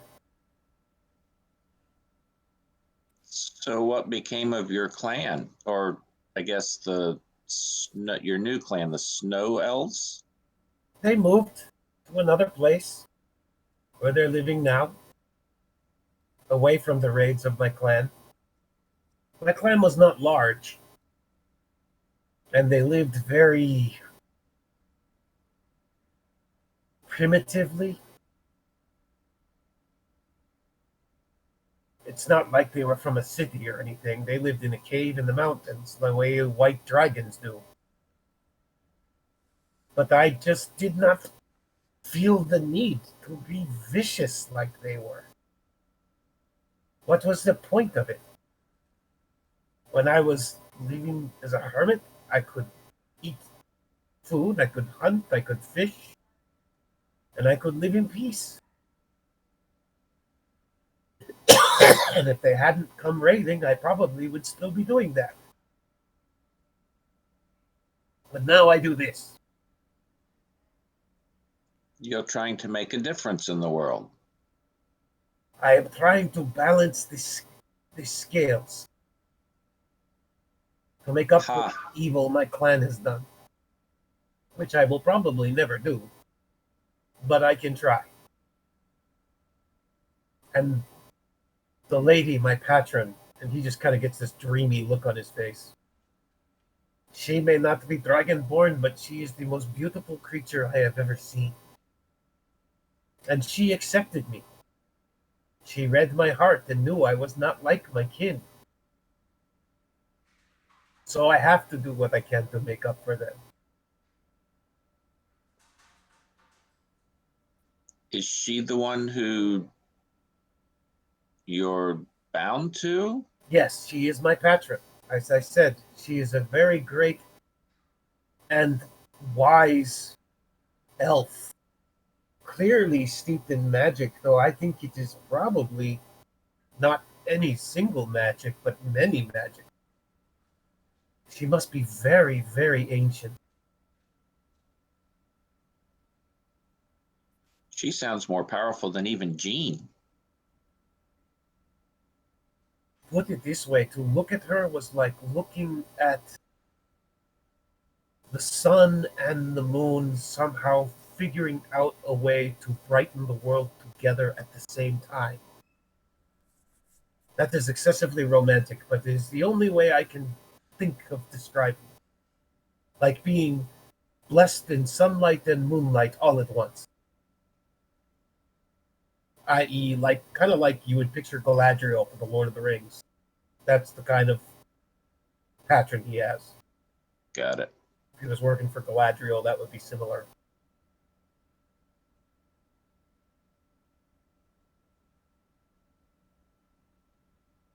So, that is who I follow, and that is why I am here.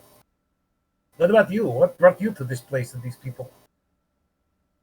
Oh, well, it's not as exciting a story, but I was actually with a merchant and he fell ill one day and I couldn't run the business. In fact, I kind of ran it into the ground, but he was actually selling my art. And that's all I'm really good at was the art. But when he fell sick, then I had to try to help him as best I could. And I couldn't do anything for him, which is when I decided that I wanted to learn how to help people when they were hurting. So I found the closest temple to the Changebringer, and there I studied to become a cleric. A worthy goal. So that's pretty much my story. I mean, it's nothing flashy like yours. Oh, I think it is.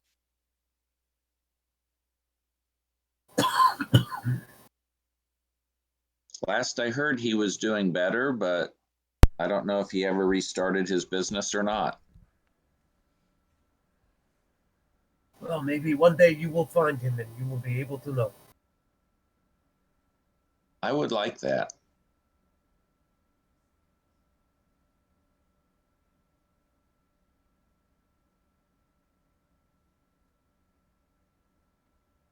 And Yui turns kind of introspective and gets quiet. Yeah, time to go back and watch. Yeah, that's how those... Anything happened to us while we're preoccupied? No. Check. Hello? Check. Euler? I lost my mic. We've lost the DM. Quick, everyone do what they want. My mic stopped working for a second. No, the night passes uneventfully for better or worse. There's nothing that seems to happen to you.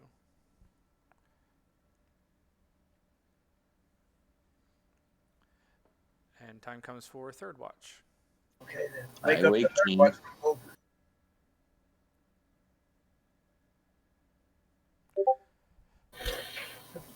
Is it already time to wake up? Yes, friend Gene, it is.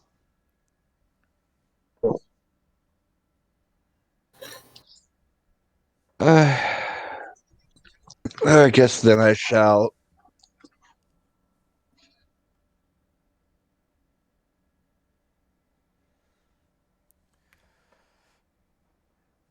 Thorin finally decides to pay attention with a natural 20 or 22.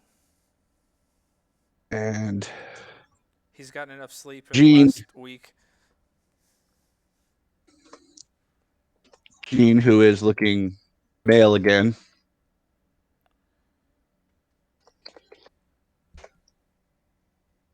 You're looking quite male today. Did you say pale? No, I said male. He's looking at males, right? Very male. Scale male. Does that count? I think Gene might perhaps be looking at the inside of currently his eyelids. Thorin, who can very clearly see that Gene is not paying attention.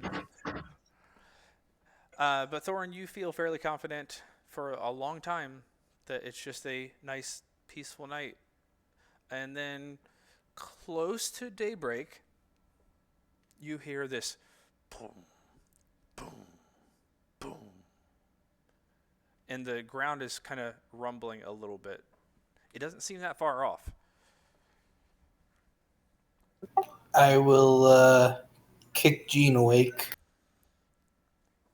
What? Huh? What? What? I was just resting my eyes. Boom, boom. And if it's still going on, ask him if he feels it. Yeah, every 10, 15 seconds you hear just a boom, boom, boom. Oh. It seems to be getting slightly louder and slightly more pronounced, like it might be coming closer. Gene, would you help me in waking everybody up and do so quietly? And as you say that, Gene is in the middle of casting a spell. After which a little shimmer runs down the robe he's wearing at the moment and looks at you and says, yes, I think I will. And runs off and finds Yui. And I would like to gently wake up everybody. What? Maybe trouble. Let's wake the others. Okay. I wake CPAC. And I'll move throughout the list and just send everybody else that I wake to wake someone else until everyone's awake. As you're in the process of waking people up, you hear this voice call out. It's the dead, dark part right before the sun is creasing over. So those of you who have dark vision can maybe kind of place a little bit better, but it almost sounds like this disembodied voice is deep. And it doesn't seem like a voice that's trying to be quiet. You just hear, hello?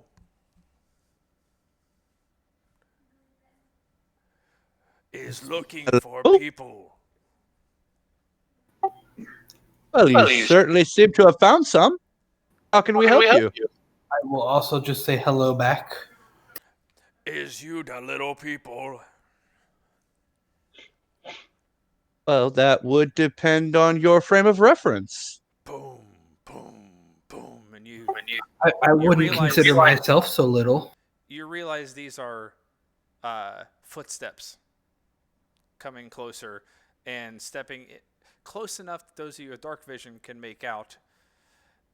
Massive shadow, probably close to 10 feet tall.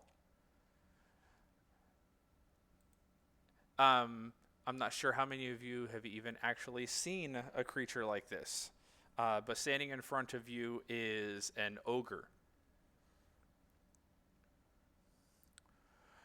Is you the little people? Okay.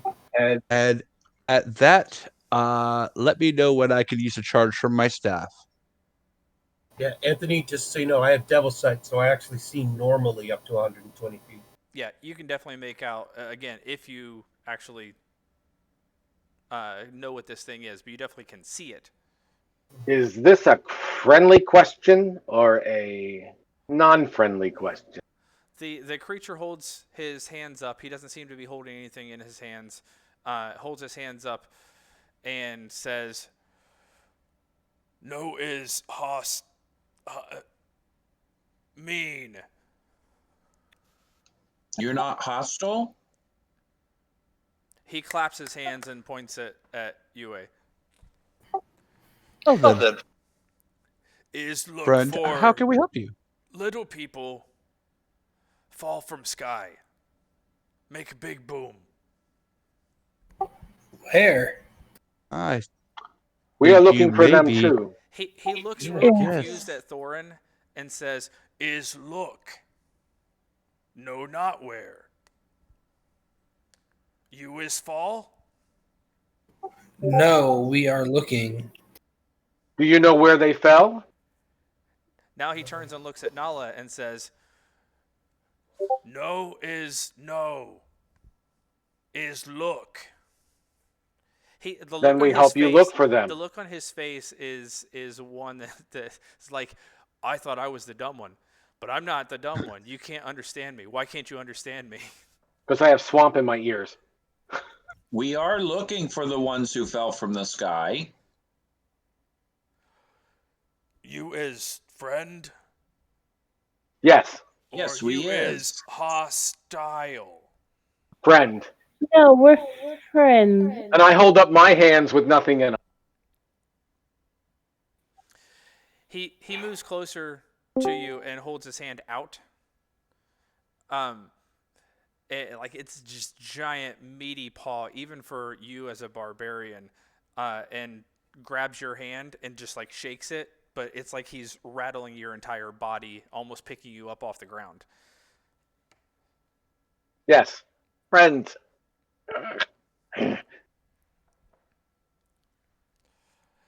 Is sent on quest.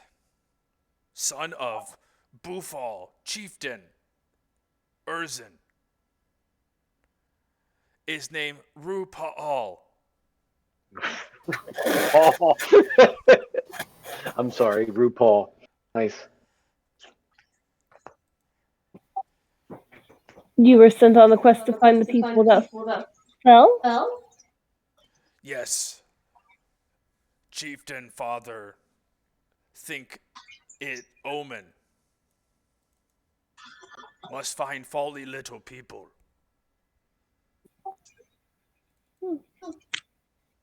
Well, then it would seem we are on the same mission. Have you a name, friend? Yes.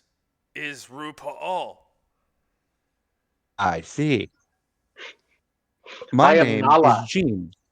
And yes, I am Nala. I am Yue. No, I am I. You is you. You is not I. Exactly. Also answers to Gil. She does. Or he does. I'm Lars.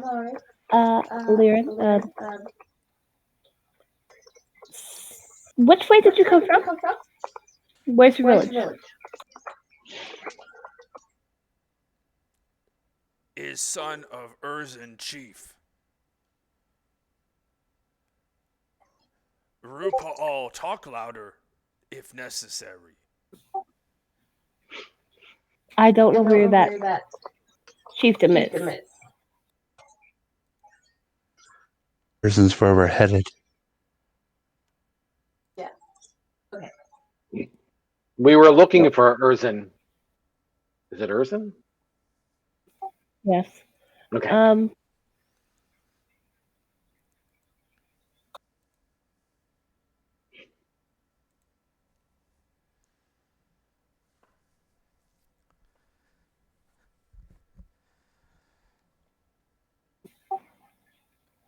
You is looking too. Yes. We are looking to. You is also think omen. No. We have friends who are missing. We look for them. You is friends folly people. Maybe yes. Dragon flew off with them. Maybe dropped them, maybe not. We don't know.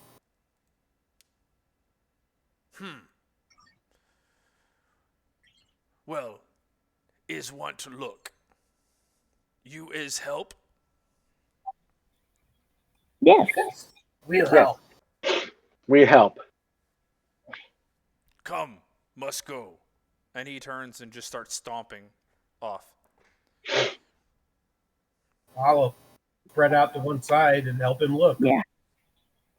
Well, it was the end of our watch anyways. Who needs breakfast?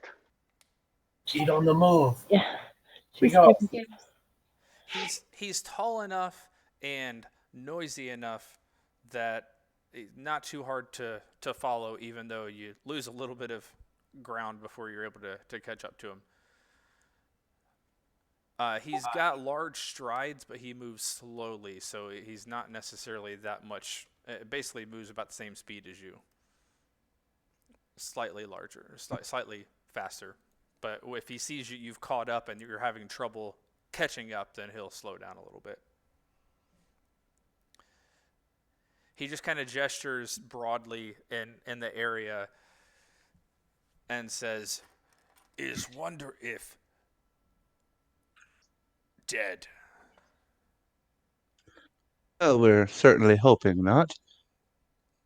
Yue.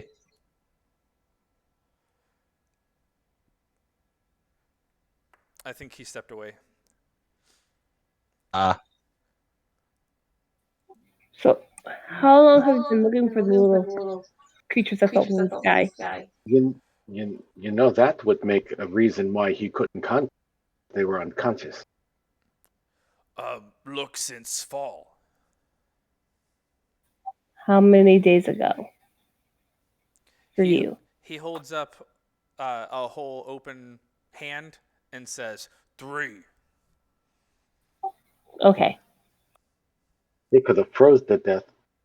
About as long as we've been traveling. Anthony, thinking back, was it 3 days ago we heard that scream? I think it was 2 days ago. But looking at his 5 fingers holding up as he says 3, you're not entirely certain that he knows.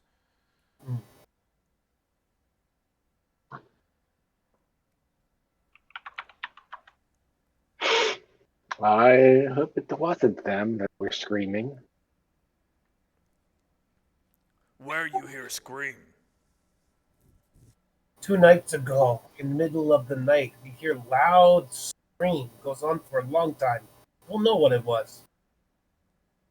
Where you hear scream? I'm sorry, Anthony, I didn't catch the first part of that. He's asking where. In the swamp, that way, 2 days. He just shakes his head. No close. Here. No. Gestures broadly. Here. Round here. All right, start looking. And he points further up. Not look this way. Afraid of water. As he's standing in like knee-deep swamp. I guess deeper. What you're standing in right now? Over that way? There's not water this swamp. I can look that way. I can swim well. I will go. No, much far. And he just starts walking in the direction he was pointing. I can swim too if you need it. Actually, Yui, I was wondering if you might like flying. I can do that as well. And at that, I will go ahead and cast Fly on Yui. And hope... Is it? Remember, 10 minutes. Don't fall. Right, 10 minutes. And off I go. All right.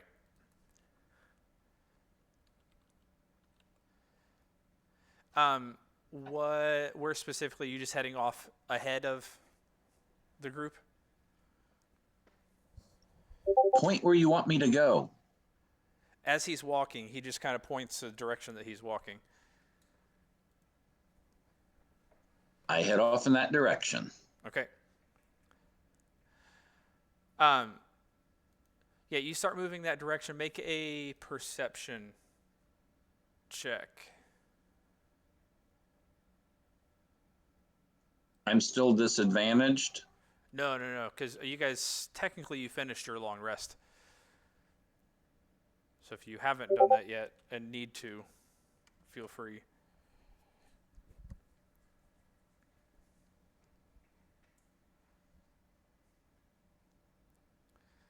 Only a 13. What you see is a little bit of a wider opening. It's still swampy, marshy, but there's a bit more dry land, and you see a river cutting through the path that he's taking you on. Clean, fresh water.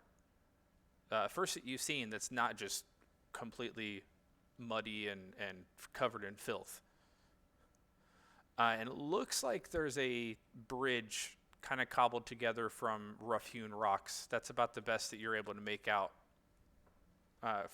As far away as you are, you don't want to push too far ahead with only a 10-minute time. I fly back to the group. There looks like a big freshwater river ahead with I'm going to call it a bridge of some sort. Yes. Is water make frayed? Can't swim, big guy? What is it about the water that has you afraid? It's clean. Group of all. I see. He looks Don't at you worry, again we'll like be you're asking a brave and dumb go in. question.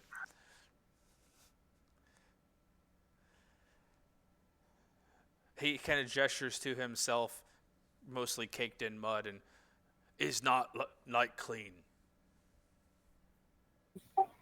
Noted. You have certainly achieved a tremendous state of not clean, friend. He just kind of breaks into this big wide grin. Thank you. You're very welcome. So, question: have you had any new visitors to your settlement lately? Some visit lots. Who?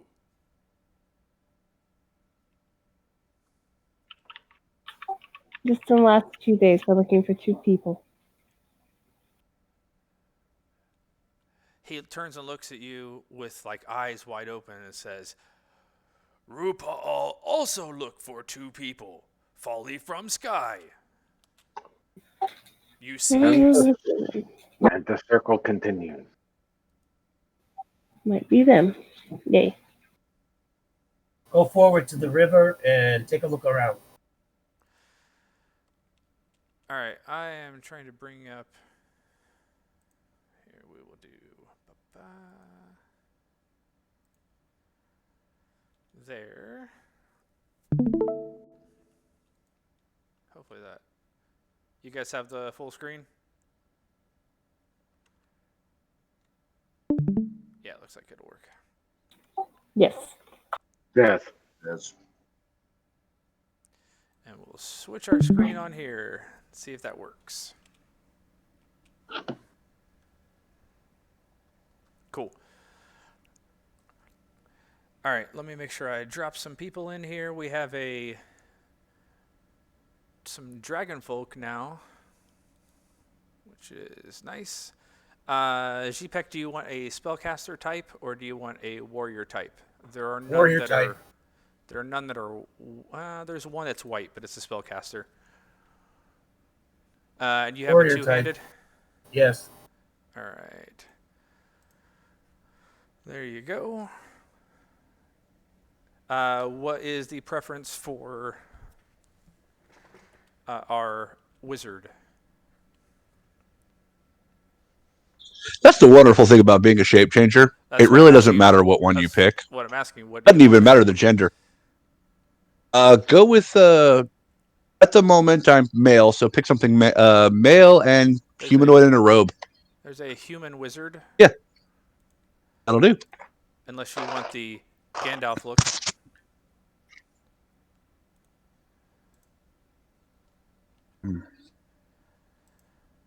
But the other one looks a little bit more androgynous. So we'll stick with that. We've got Yue there. That's what we've been using for Thorin. Who else am I missing? Nala. Still don't know that we've got any good barbarian. You think they would have done that? Females. I know. They I keep have looking at expanded. The really fun thing is we have we can represent whiskey with a black tabaxi now, and we have a Raven Folk rogue that we can use for picks in the other game right there. So they're adding. It just eventually they'll have all of the different combinations, but not now.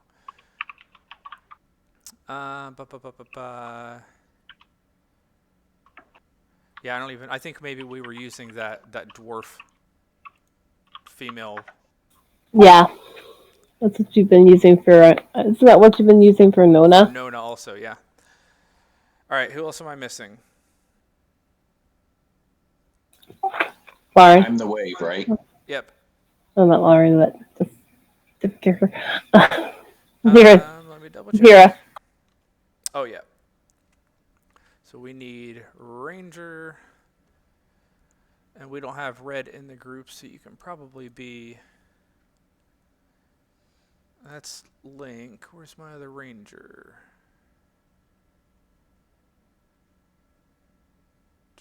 I picture a ranger bard as a country singer. There's the one. Careful, she might start singing songs about how you lost your girl and your truck and your money and your job. And your dog died. But you still got beer. That's right. All right. Is that country or is that George Thorogood? A little bit of both. Both. All right, Zpec, you're wanting to look a little closer? Yes.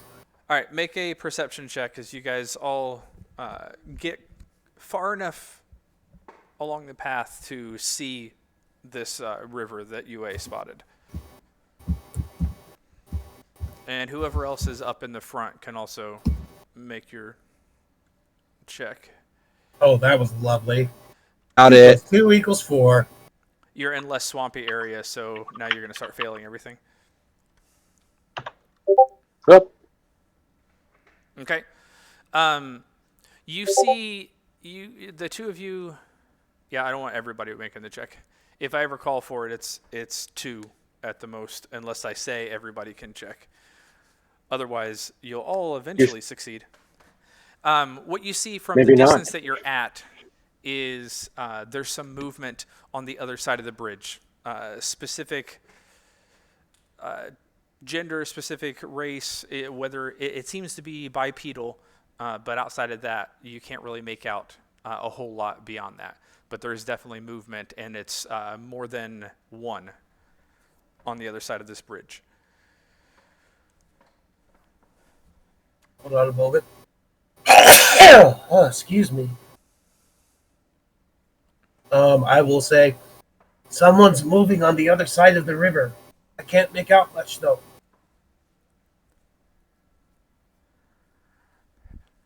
Is Folly friend?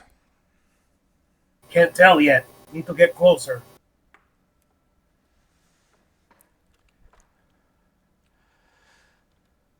I can send my message.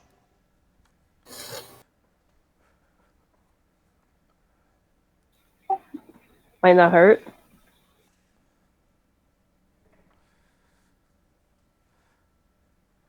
That's about your distance there, and and you can make out some figures on the other side.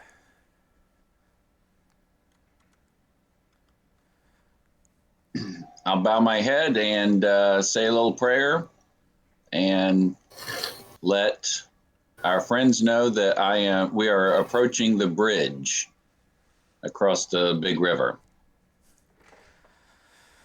Hrogar and Maxi, you hear, if you guys are actually active in chat, you hear a voice. Who are you actually sending this to? Maxi. All right, Maxi, then. Are you actually active? I see that you are here, but you are currently muted. If you are, you hear a voice in your head that says, "We're approaching the bridge." You don't know of any bridge necessarily. You're getting a little garbled, Anthony.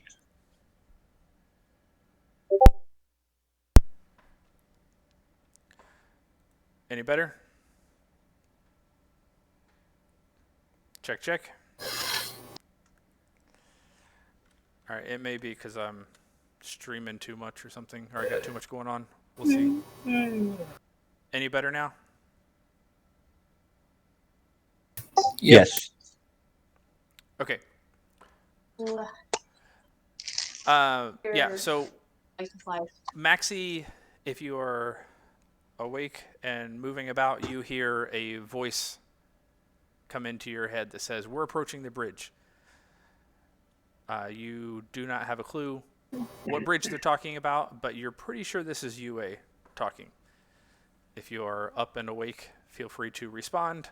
Otherwise, you guys get no response.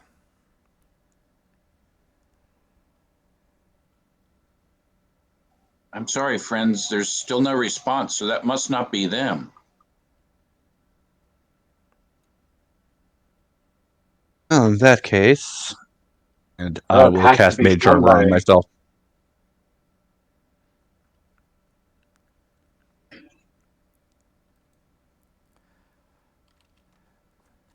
Okay, go ahead.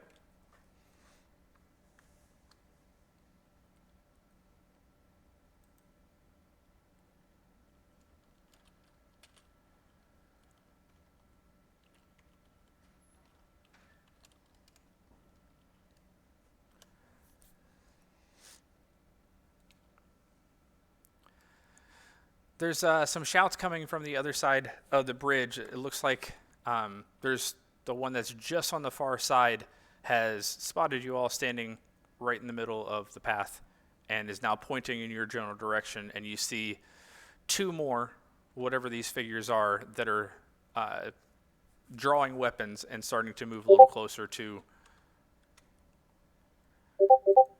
us. Closer to the bridge. Yeah.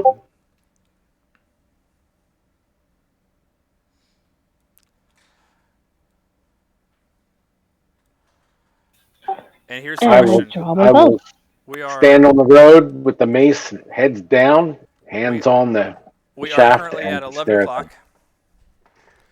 Now is the time to ask, do you guys want to get involved in an encounter, whatever you're approaching, or is this a good stopping point for the night? Until we get back to this. I have to admit, I'm kind of dragging here. It's a good place to stop. The combat's going to take us till like 12:30, maybe, or so. Yeah, I'm kind of dragging. And considering I really like the Dragonborn as he's dragging. Yeah, we're probably back to the original group next week anyway, so that's my guess. All right, I'm going to stop the record.